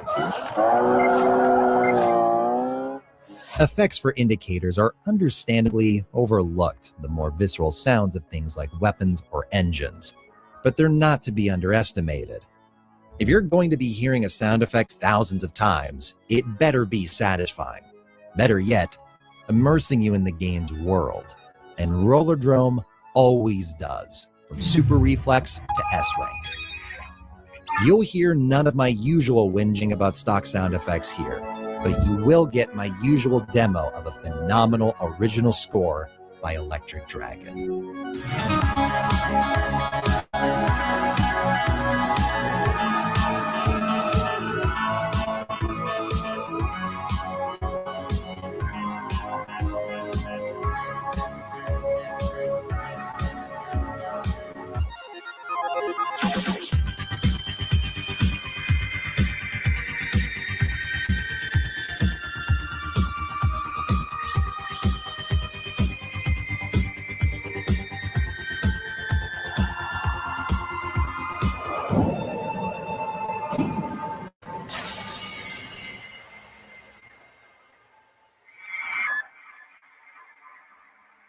You know, I've been writing about games for quite a while now. And yet this elaborate fangasm has been the hardest, because every single piece of this game connects so seamlessly. Like its levels, there is no obvious linear path to take. When a game does everything right, how do you structure that? I've taken for granted the ease in which to usually cover a game as, here's everything it does in pursuit of its goal, and here's everything it does against its goal. Because the latter doesn't exist here. I can't even talk about bugs. These are all the ones I've recorded in over 20 hours, and all of them occurring not just after my playthrough, but modifying the game files via third-party software. One of my favorite games has a broken turret. My most discussed game can't load its textures properly. Neither can the debut in one of my favorite franchises. It's normal for art to have obvious faults. Sometimes they're even the best part. And it's why I am amazed that Rollerdrome doesn't have anything like this. No easily repeatable bug, no desk punching boss, no song I dislike. There is no swimming level. There is no bad minigame. There is no useless skill tree. There is no unskippable cutscene. There is no always online connection. There is no forced game mode. There is not a single catch. I never hit a wall. Not even in its story. In combat, you pilot Kara Hassan. But in these levels, you are Kara. Rollerdrome's hotshot rookie with a $342,000 loan to cover her $348,000 entry fee. Welcome to a respectful note from the sports reigning champion and an invitation to private lessons from the runner-up. These levels are the opposite of gameplay and tone. You're not fueled to move an inch. Levels are empty. Death lurks around no corner, and not a moment is scored, leaving you to explore this future behind the curtain of all the spectacle it creates for viewers. Reading the media instructions of a megacorp, planting your head against the door to eavesdrop conversations, posing the action figure of yourself, or snooping a competitor's emails. It's not realistic, but it is immersive. When the levels are this dehumanized, I believe it when reading in them that the journalists are silenced, the competitors are fixed, the house players are people, and the fruit is plastic. Roaming these halls, I was reminded of another minimalist tomorrow's world. A cynic could say these choices are necessities with no creativity. I do often think of that time when James Williams joked on Inside Gaming many years ago, "We decided to go for a minimalist style because we didn't have any money." But it is only a joke. Minimalist styles have been realized beautifully by people with the means to make something else, and photorealistic cutscenes with Hollywood talent writing, directing, animating, and acting have been handled poorly. I'd love to see more of Rollerdrome's world, but hold no interest for the alternate reality of Roll 7 telling this story with a 1,000-staff development team and a $250 million budget. Because in this reality, where a team of 44 developers and 8 voice actors managed to elevate Tony Hawk with guns into an iconic dystopia, I can't be a cynic. And part of this story's execution is if you are. If you don't care about the reigning champion's mentorship, the runner-up's entitlements, or the Megacorp's dispassion, you just walk down a hallway, witness one of the smoothest transitions in gaming history, and start blasting. How good is this game? When trying to identify a fault, I recalled the few times when so much was going on, an explosive barrel is shot rather than an enemy. But not only does this occur in basically every lock-on system ever made, despite all the sheer chaos of Rollerdrome's arenas, I had by far the least amount of mistargeting ever in a locked-on based third-person shooter. Even a potential fault highlights this game's strength. That's how good it is. But what about the lack of character, weapon, or arena customization? What about its 4-hour campaign? What about never meeting other characters? What about its multiple choices, lack of consequence? What about skateboarding's absence? What about multiple enemy factions? What about all the things this game does not have? I've talked before about games that iterate upon their inspirations. And I can easily see an iteration of Rollerdrome, be it a sequel or spiritual successor, with things like the Onslaught mode from Resident Evil 6, or selecting multiple characters like SSX, maybe even creating your own character like Roll 7's very own Ollie Ollie World. But one set of mechanics doesn't universally improve games, only change them. In the same way Ocho isn't Hotline Miami, a game with all these things wouldn't be Rollerdrome. A chiseled, uncompromised, zero-access genre fusion realized to perfection. But if it's so perfect, why wouldn't it get a sequel? Ah, right. Make a mediocre game? Fired. Make a BAFTA-winning third-person shooter on your first fucking attempt? Also fired. If this is what perfection achieves, it understandably raises the question of what even is the point of it? Why bother? Why put in all this effort if you're just going to be laid off anyway? Why devote your time and energy to something that's great when it's the same result as something that sucks? Why make a perfect game when it doesn't mean you'll get to make another game?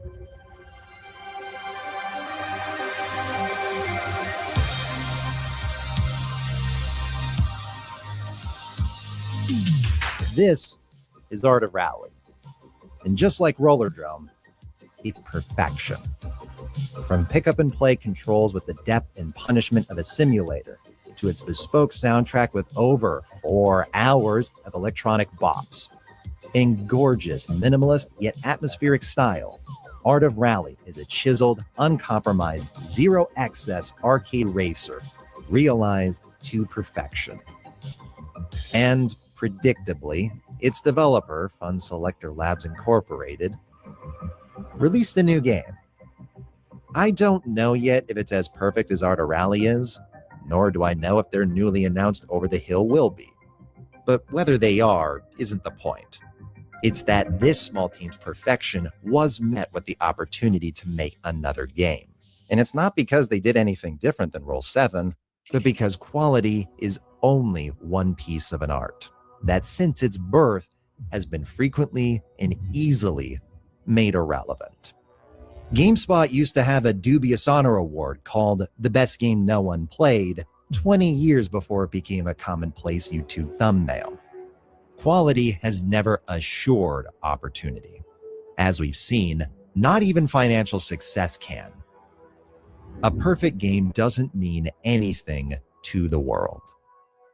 But a game isn't about the world, the sales, the revenue, or the words from critics.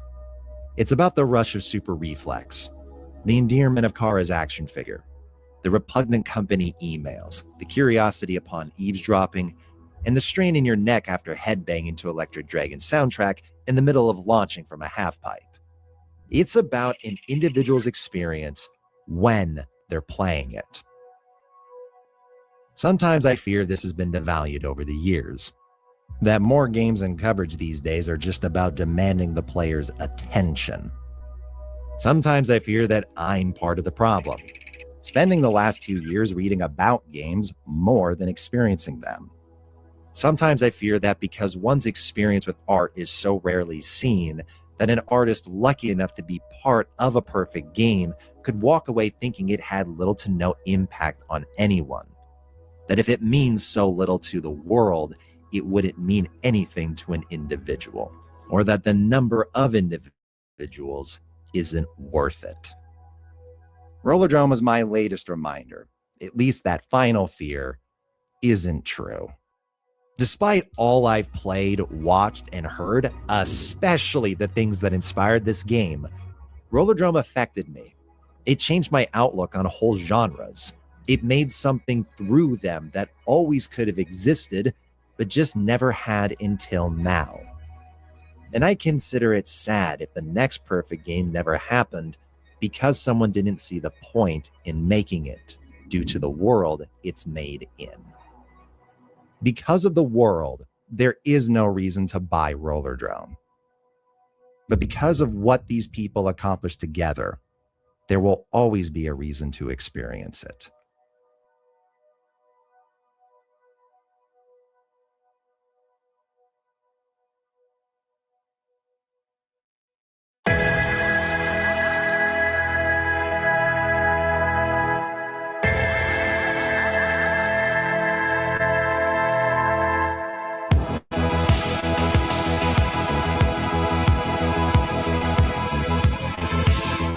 When Reykjavik letterboxed?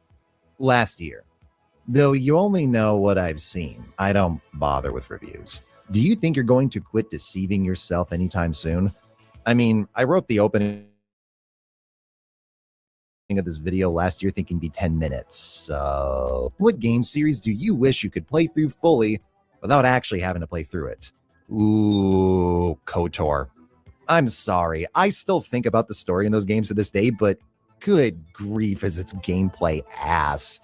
I'm not asking for Devil May Cry or Gears of War, but this hybrid pseudo real-time combat shit is a trend I do not want to have a comeback. And you saw some things. State. And why is it Sparky? I don't know. I watched NASCAR, drank coffee milk, and stabbed Sparky with a lightsaber. So it can't be the worst state.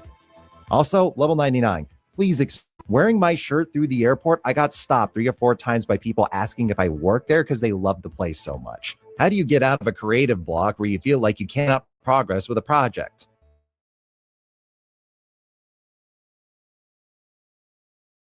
More art, and do way more things outside of art. One of the things I really changed in starting this year was dropping what I'm sure is a pretty common habit of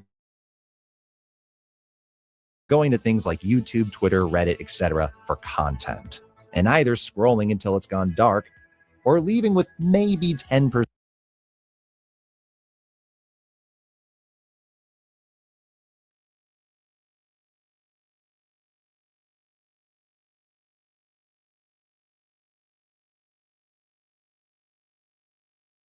of what I just consumed being remembered. Unlike social media, movies, shows, albums, linear games, etc. have a beginning, middle, and end. They have something for you to walk away with Even if that feeling is that it sucked, that's more than what these websites give when consuming them aimlessly. It might sound really silly that booting up a shitty Netflix movie is more inspiring, but my favorite line from Alan Moore is, read terrible books as well, because they can be more inspiring. Also, ask yourself why you are blocked and be brutally honest. I was blocked in this project because I didn't know how to structure the game's quality. Then realized I can just make that the structure. And it started to come together from there. Why did you block the release of TXR in Canada? Because it's ruining my video's relevance. Are you literally Ryan Gosling? I am me. What videos from your past catalog would you consider revisiting, or where your thoughts and opinions have changed? I think I've mentioned this before, but I've thought about redoing Halo Reach years later as my 100th video for some time. It's not so much what I said about the game that's my problem, but the way it's said. This was a project where I very much leaned into the influences of popular, sarcastic, angry critics, and it just doesn't suit me. What's next? Perfect Dark Zero.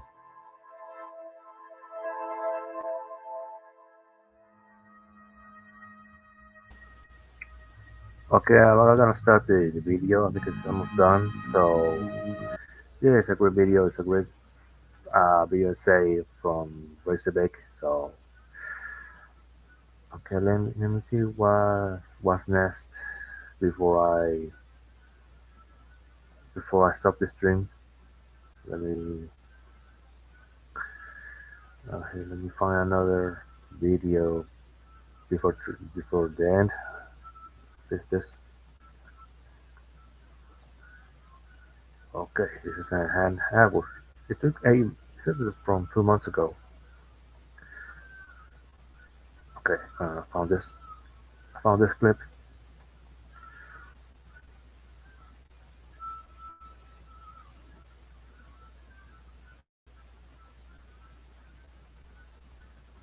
There it goes. At no point watching The Godfather do I feel the desire to pick up a controller.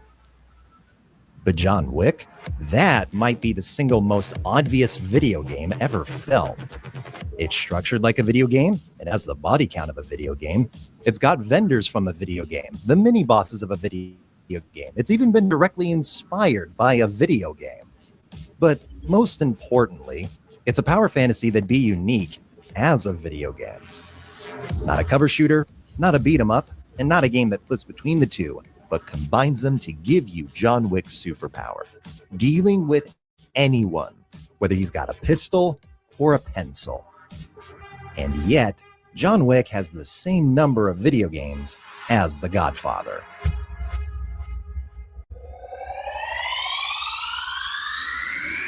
Payday 2 fans may remember John Wick's appearance in a free 2014 update alongside the original movie, and 2 paid packs with the second.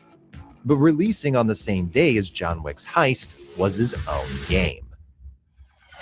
Developed with 3 studios in the midst of making their own VR headset, John Wick: The Impossible Task was Starbreeze's first foray into gaming's all-new avenue, debuting at trade shows in March 2016 and releasing 11 months later, after more title changes than my videos, as John Wick Chronicles. Eye for an eye.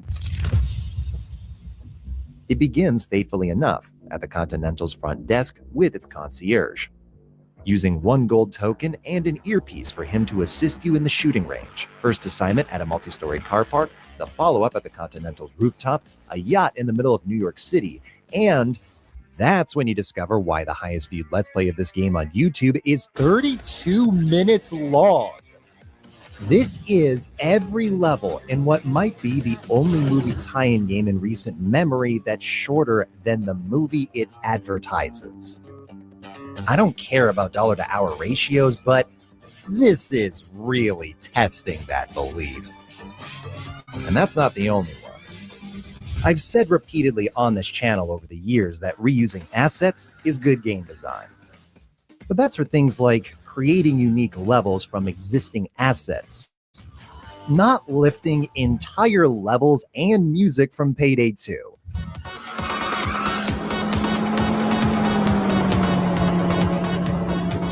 But despite the brazen lengths this game goes to test my beliefs, none of them were as tested as my patience. It may be lifting enemies, weapons, sounds, and levels from a game that's enjoyed to this day, but it's missing so many details that the gameplay has been whittled down to a shadow of its former self. In Payday, when enemies get shot, they're flinching, stumbling, and falling when they're not killed. And for armored enemies who don't react to individual shots, you can fall back on hit markers. Neither are in Chronicles. Payday's enemy designs are memorably distinct, from their outlines to colors and sounds. Chronicles does a YouTuber and puts a red arrow on everyone, which would clash with the realistic environments and weapons if floating power-ups didn't already do that. It'd be one thing if this game was merely short, but its lack of polish really does make me feel for the developers who were presumably ordered with a Tech 9 to the temple to meet a hysterical deadline. The enemies move on rails. Set pieces are lower production value than Payday 1. Melee combat is non-existent. Bosses drop grenades on themselves. Your hitbox gets shot through walls. Sharon doesn't look at you when he talks. The audio mix makes the 4 voice lines Lance Riddick recorded impossible to hear. The game doesn't even let you fucking pause. There's no nice way of putting it. This game really sucks. It is a John Wick game in name only. But it's also a victim of inexperience, a rush production, and more than anything else, releasing at the start of what I consider the fastest evolution in recent gaming history. In only 5 years, VR games went from glorified shooting gallery tech demos to immersive full-scale campaigns, freeing players from their constrained predecessors to run, sneak, drive, and fight with all the bells and whistles. To the point where everything 4 development studios slaved away at for a year in 2017 could be eclipsed by a modder in 2021. The John Wick VR videos that exploded on YouTube years ago weren't of Starbreeze's official game, but a Half-Life Alyx mod by A&B Seth called Gunman Contracts, which I keep confusing for Gunman Chronicles. Yet, even this mod ultimately suffers from one of John Wick Chronicles' biggest faults: endless shooting. In John Wick, firearms are just one part of the action. Even in gunfights, characters are grappling, blocking, throwing, and using everyone they battle with both an improvisational and methodical flow that's entertaining to watch, and should be engaging to play. Which it is, sort of.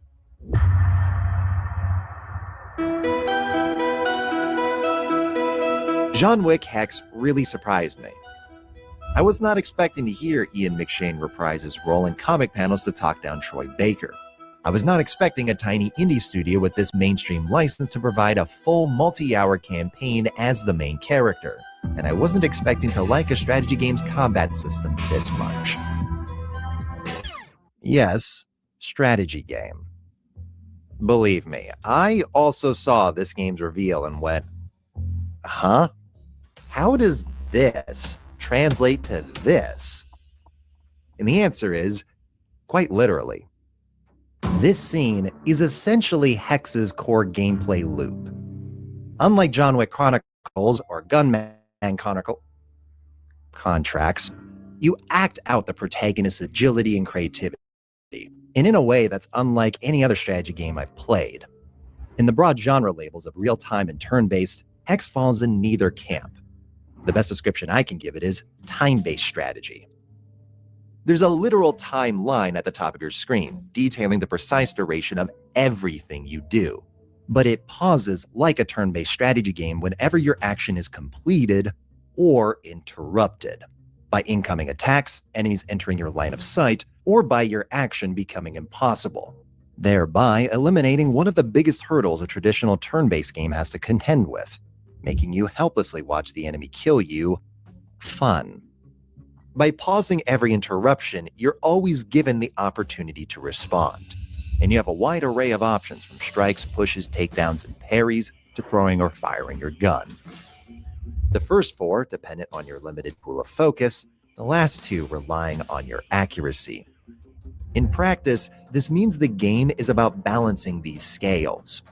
The rush of clicking multiple heads is replaced with the gratification in setting up the most efficient combination of firearm and hand-to-hand tactics. And I can't deny the smile on my face when this gameplay clicked. From escaping the closest of calls just like the films, or clearing entire levels without getting hit once. I've recommended Square Enix's Hitman Go, even 100%ed Lara Croft Go, and Hex may be even more faithful to its source material, let alone what we started with. So why didn't I finish it? It's not because of shooting and getting shot through walls. It's not because of the occasionally useless firearms. It's not because John Wick resembles a stick. It's because of a medieval gameplay trope, making levels longer and harder. I've always had a bone to pick with this trope because a key component of design is scale. What the fuck? A game that's fun for 30 seconds doesn't inherently make it fun for 30 minutes. And unfortunately, Hex suffers from this too. For example, gunfights are a slugfest.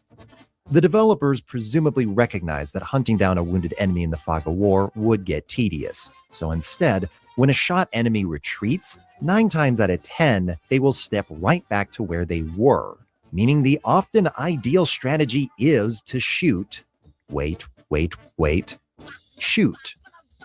I did notice this in the initial levels, but in 5-minute bursts with a handful of armed enemies, it's a small annoyance. But when levels are double the size with 3 times the armed goons, it becomes a fucking chore. Especially when there isn't even a shortcut key for waiting.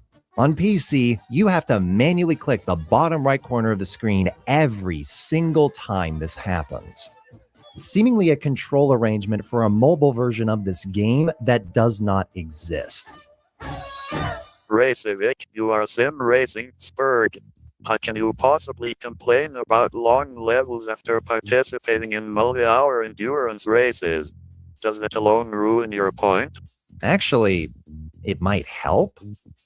The appeal of endurance racing is the heightened strategy, tension, and consequence that changes the parameters of how you play. A quick race isn't the same as nursing a repaired beater over a 2-hour multi-class stint. But Hex's latter half is fundamentally the same as the first. It doesn't demand anything more from a player other than patience. That, in my case, was already tested. Which is sad, because I do really like the core here, and think Bithell Games turned John Wick into a game that replicates the fights, tactics, and gratification better than any montage of a mod. But I also think anybody could have predicted the outcome of a John Wick strategy game not being what fans would want. Or at the very least, not the only game with the name. Which for most of Hex's existence, it was. Chronicles was delisted only 3 years after its release, leaving Hex as the only official game in the franchise, until it was also delisted earlier this year. And that is the entirety of John Wick's existence in standalone video games. Compared to The Godfather, it's not really a fair contest which had a higher success rate. That's not to say Hex is undoubtedly worse to play, and it's unquestionably more faithful, but I can't really blame anybody who sees this title and expects a game that lets them pull off these moves in real time. One that, at the time of recording, does not exist. Officially. This little game may not have the names, the actors, or the music, but it's got weapons, unlockables, takedowns, globetrotting, optional perspectives, which we'll get into, and finally, for an interactive John Wick experience, gameplay. Gameplay that's immediately unique in its precision. Your primary of choice only has 7 rounds, at most. You can only carry 1 spare magazine, if permitted. You can only pick up 1 weapon off the ground, and you can only survive 1 hit on normal. In exchange, you can do all of this. While there is no pencil, Suit for Hire gives you John Wick's superpower. capturing the same methodical flow as Hex in real time, with hefty gunshots, fluid animations, phenomenal ragdolls, and weighty but responsive control that all combine to realize John Wick's films in an art form that only enhances its intensity. One where every fight can be the end of a life, and every life is only 2 mistakes away from ending. It may seem arbitrary the player isn't granted more than a spare magazine, or that taking enemies down instantly refills one without reloading. But it's no less arbitrary than curb stomping for health. And it accomplishes the same goal of always giving the player an immediate objective beyond reach the end. Your primary firearm, no matter which you pick, is the most powerful you have. But enemies will only drop 1 bullet for it at most.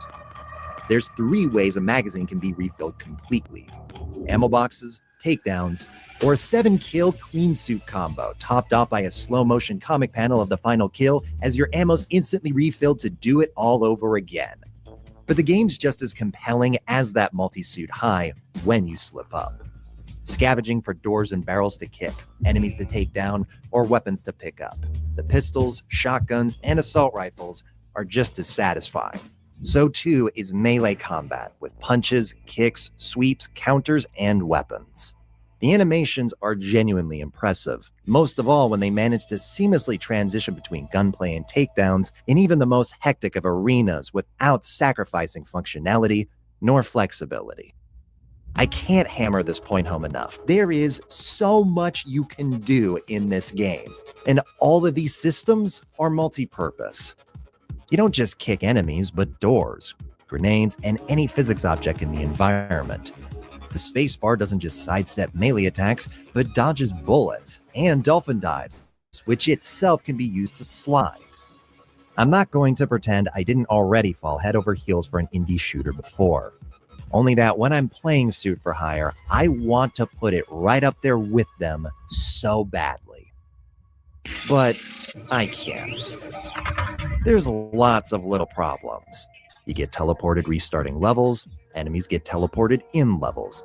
Stealth takedowns are uncharacteristically janky, the sound indicators for armed enemies are too quiet for hectic firefights, the lock-on that's enabled during inclines can be finicky, the ammo counter displays bullets even for rocket launchers, which is confusing in the heat of the moment, and this AI reminds me of Stranglehold. But then there's Suit for Hire's really big problem: structure. Art has no rules. The 5th stage of a video game can be anything: time travel, a police station massacre, playing catch with a robot dog, or thwarting assassins with your neighbors. But it should be anything for a reason. And I just can't conceive of any to put 3 consecutive training levels in the 5th chapter out of 7. Starting the Caribbean to complete 2 levels, knowing there were 3 left, I transitioned from a packed missile site to a vacant set. Playing this level, I genuinely thought my game was bugged, waiting for enemies to spawn until realizing, oh, these are the enemies.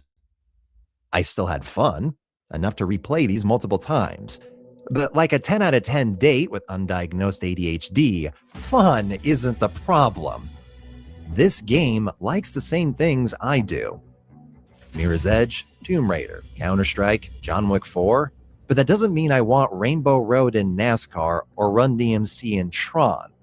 That is to say, this game's campaign may be linear, but it doesn't feel like it. Levels begin where the previous left off. And suddenly they don't. One location can have 7 levels, and the other can have 3, or 5, but 3 are in a warehouse, and they can last from 3 minutes to 13 and under 2. It is baffling, especially in the moment, but there is a perfectly reasonable explanation for this. For some reason, my brain thought, hey, let's make some really big levels. And making those large levels and thinking about those large levels made me very overwhelmed. And in the process of me knowing that there was so many things that I needed to do, I think it shut me down and slowed down my entire process when I could have just focused on smaller scale levels, smaller, bite-sized, quick levels that players could finish but when they finish it, they feel the wanting to replay it. I've learned a lot. I've gone through a lot. I've messed up a lot, made a lot of mistakes. And since then, I have become a better level designer / environment artist. Being the game's later levels are some of my favorite, I think you have too. Suit for Hire's campaign progression is its creators. Their interests and inspirations that changed over the course of developing and improving as a developer. In producing, programming, modeling, texturing, lighting, and designing in multiple fields with only a handful of collaborators. In that context, I'm not calling its disjointed campaign excusable, but relatable. I've made references that are way too on the nose, really clunky transitions, segments that made perfect sense to me but no one else, and music that's way too loud. I've made mistakes, sometimes baffling ones. If all of that's possible as a gaming YouTuber, it's amazing that a gaming developer directed their first commercial release into something as cohesive as it is. And I'm sure it's only going to take the lessons they've learned from this project with them, like they already have. The same things that make Suit for Hire rough around the edges also make it deeply personal, and I kinda love that. The sacrifice made in being a one-man army is that there's no one to catch you when you inevitably fumble. But the advantage is being able to make a bold, perhaps rash decision, because Honestly, I kind of just wanted to try it. as somebody that greatly prefers the game's original form, 1.0's optional mode only benefits this game.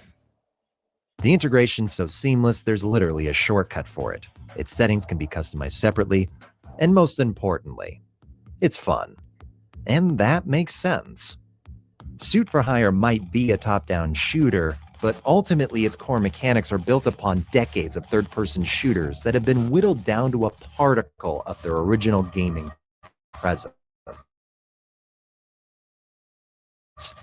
The last game to satisfy was also an indie game. People are starved, many of whom that aren't normally sold by top-down shooters, and in one move are now giving this game more attention than it ever had prior to release. It doesn't affect the original experience, it brings more people in, and if you enjoy both, now you just have even more reasons to replay the game. It is only a benefit, and probably wouldn't have happened on a big team project. I do see the possibility of this experimentation itself being a turnoff. How somebody going into this game expecting John Wick's vibe and not just a gameplay loop may be disappointed. But ultimately, this game isn't called John Wick, and it's not God Mode's job to spiritually further another franchise, but make art. Which for better and for worse, is exactly what they've done. But if they wanted to, Lionsgate could fund the perfect John Wick game that God Mode have founded. After more than a decade with 2 official titles and 2 inspirations, there finally exists a John Wick gaming blueprint. An interactive realization of its balletic brawls and frantic firefights that's not just Max Payne with longer hair. A loop that doesn't need to be created, but iterated. What if Suit for Hire's rough edges were polished to a mirror shine?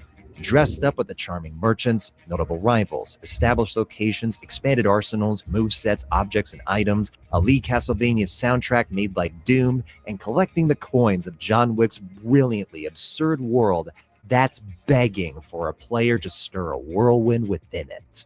And the biggest releases to capture the audience yearning for this ideal John Wick game are by 2 devs.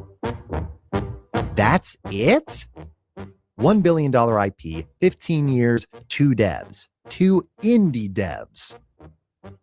Could you imagine 2 independent developers being the only to approximate 007? Spider-Man, Batman, Alien, Tron, Lord of the Rings, The Walking Dead. It's taken longer to make a John Wick game than Riddick, South Park, The fucking Simpsons, 50 fucking Cent. Okay, good is a strong word, but memorable game before John Wick did. I realize, however, nearly all of these games came from a different time. mine. The era when games were incredibly self-conscious about being taken seriously. And having the appearance of a movie or being tied to a movie made the average consumer take it more seriously. Today, games are bigger than movies. They're not as baked into the Western mainstream as Japan's Prime Minister opening the Olympics of Mario, but we are on the way there. And the companies who made these licensed games found their new meta around the time of Keanu's comeback. Put simply, why make a John Wick game when you can make a Fortnite to put John Wick in? It's easier, faster, maybe more profitable, and definitely more expendable. You don't need to spend tens of millions of dollars hiring hundreds of people to spend years of work slamming together a multi-hour, fully featured, full-price game that nevertheless is playing second fiddle to the real cash cow. You can make a skin, hire a marketer, and repeat the process next week with another brand. But why does this matter? Are we really losing anything from a John Wick game not existing? Well, looking at these games, I think the answer is obviously yes. Not to quote myself, the tie-ins aren't exclusively a gateway. They can potentially use a universe to create unique gameplay experiences. Warhammer 40k has its grandiose space opera setting, varied races and factions, iconic weaponry, and more. John Wick has its secret societies, endless array of assassins, and an even more varied selection of fighting styles, far beyond shoot that guy. Just like Perfect Dark, I'm lamenting what a John Wick game could have inspired. What could have been a gunfu subgenre if perhaps there were more than 2 developers that managed to capture the interest of those looking to play what John Wick filmed. The good news is, we don't need John Wick. And a lot more than 2 developers have since realized this. I am admittedly skeptical of all of them for different reasons, but I love to be humbled. Though I will say, the game I've seen the most interest in, Spine, benefits from John Wick being an inspiration rather than the. By featuring just as much of its own creativity as it does paying tribute to its eclectic mix of inspirations, there's no limit to where it can go, allowing its protagonist to do the sort of things and the kind of set pieces that would seem out of place in an established IP, which could also be a benefit for a whole other reason. It's entirely possible that the John Wick franchise might not be around for another 10 years. The 4th movie seemed to leave audiences confused rather than concluded. The Continental was narcoleptic, and while I love Ana de Armas as much as the next sentient being, I'd argue Eve hasn't left Kane's impact on the franchise, let alone that of its title character, who might also be the problem. John Wick is a brand, a franchise, a style, a color palette, a sound, a meme, but it's also a character. And hard as Lionsgate is trying, it can't seem to draw people into John Wick's world without John Wick. And that's too bad, because to be honest with you, I've never been the biggest John Wick fan. When the original came out, Dad and I shut it off halfway through in favor of Dread. But even back then, I thought this world is perfect for a video game. And now, it might be too late to ever happen. Lionsgate, if you announce a game next week, I'm gonna fucking scream. And Spine, if y'all make a Revy or Roberta skin, you'll be the first game I pre-order in a decade. That's a promise. So, last video I had to use RoboSavic because I caught what I thought was laryngitis. Would you believe that I'm still not over it? I mean, I am able enough to record now, but I've had to sit on 2 videos that were ready to go in the fall. Unable to speak with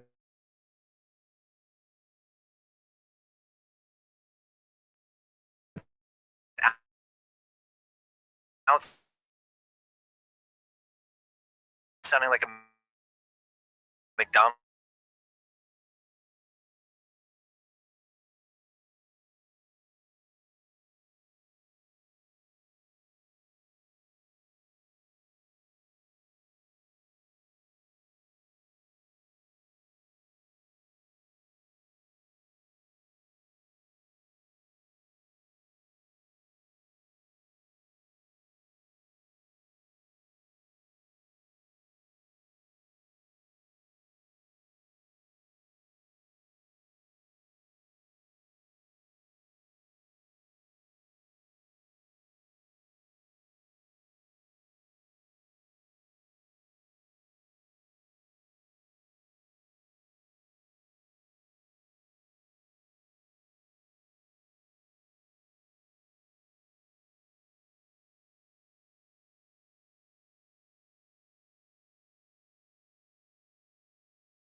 Okay, recording. Okay.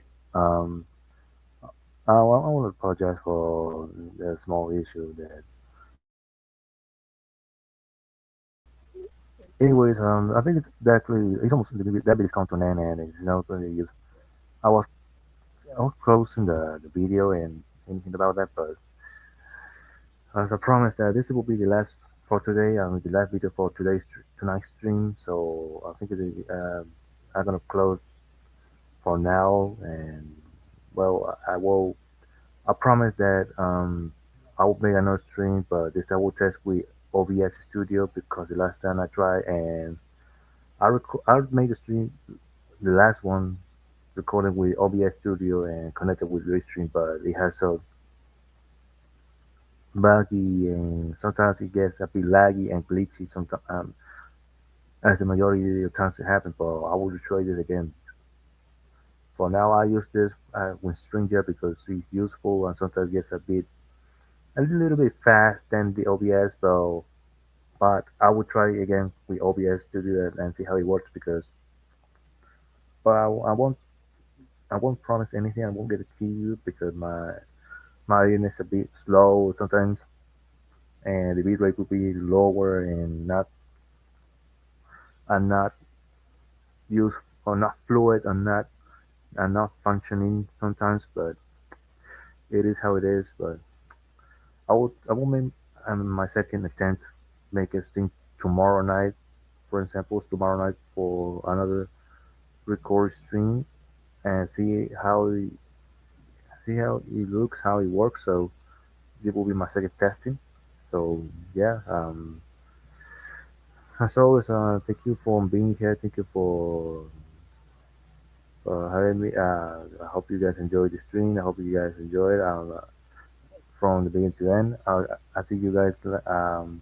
As you can see, the recap is that I did a render, and of course I finished it. It's just a, a normal render, just as if it was picture just made. It is just only for that. And of course, later. I will be focusing on render SG images for my next game.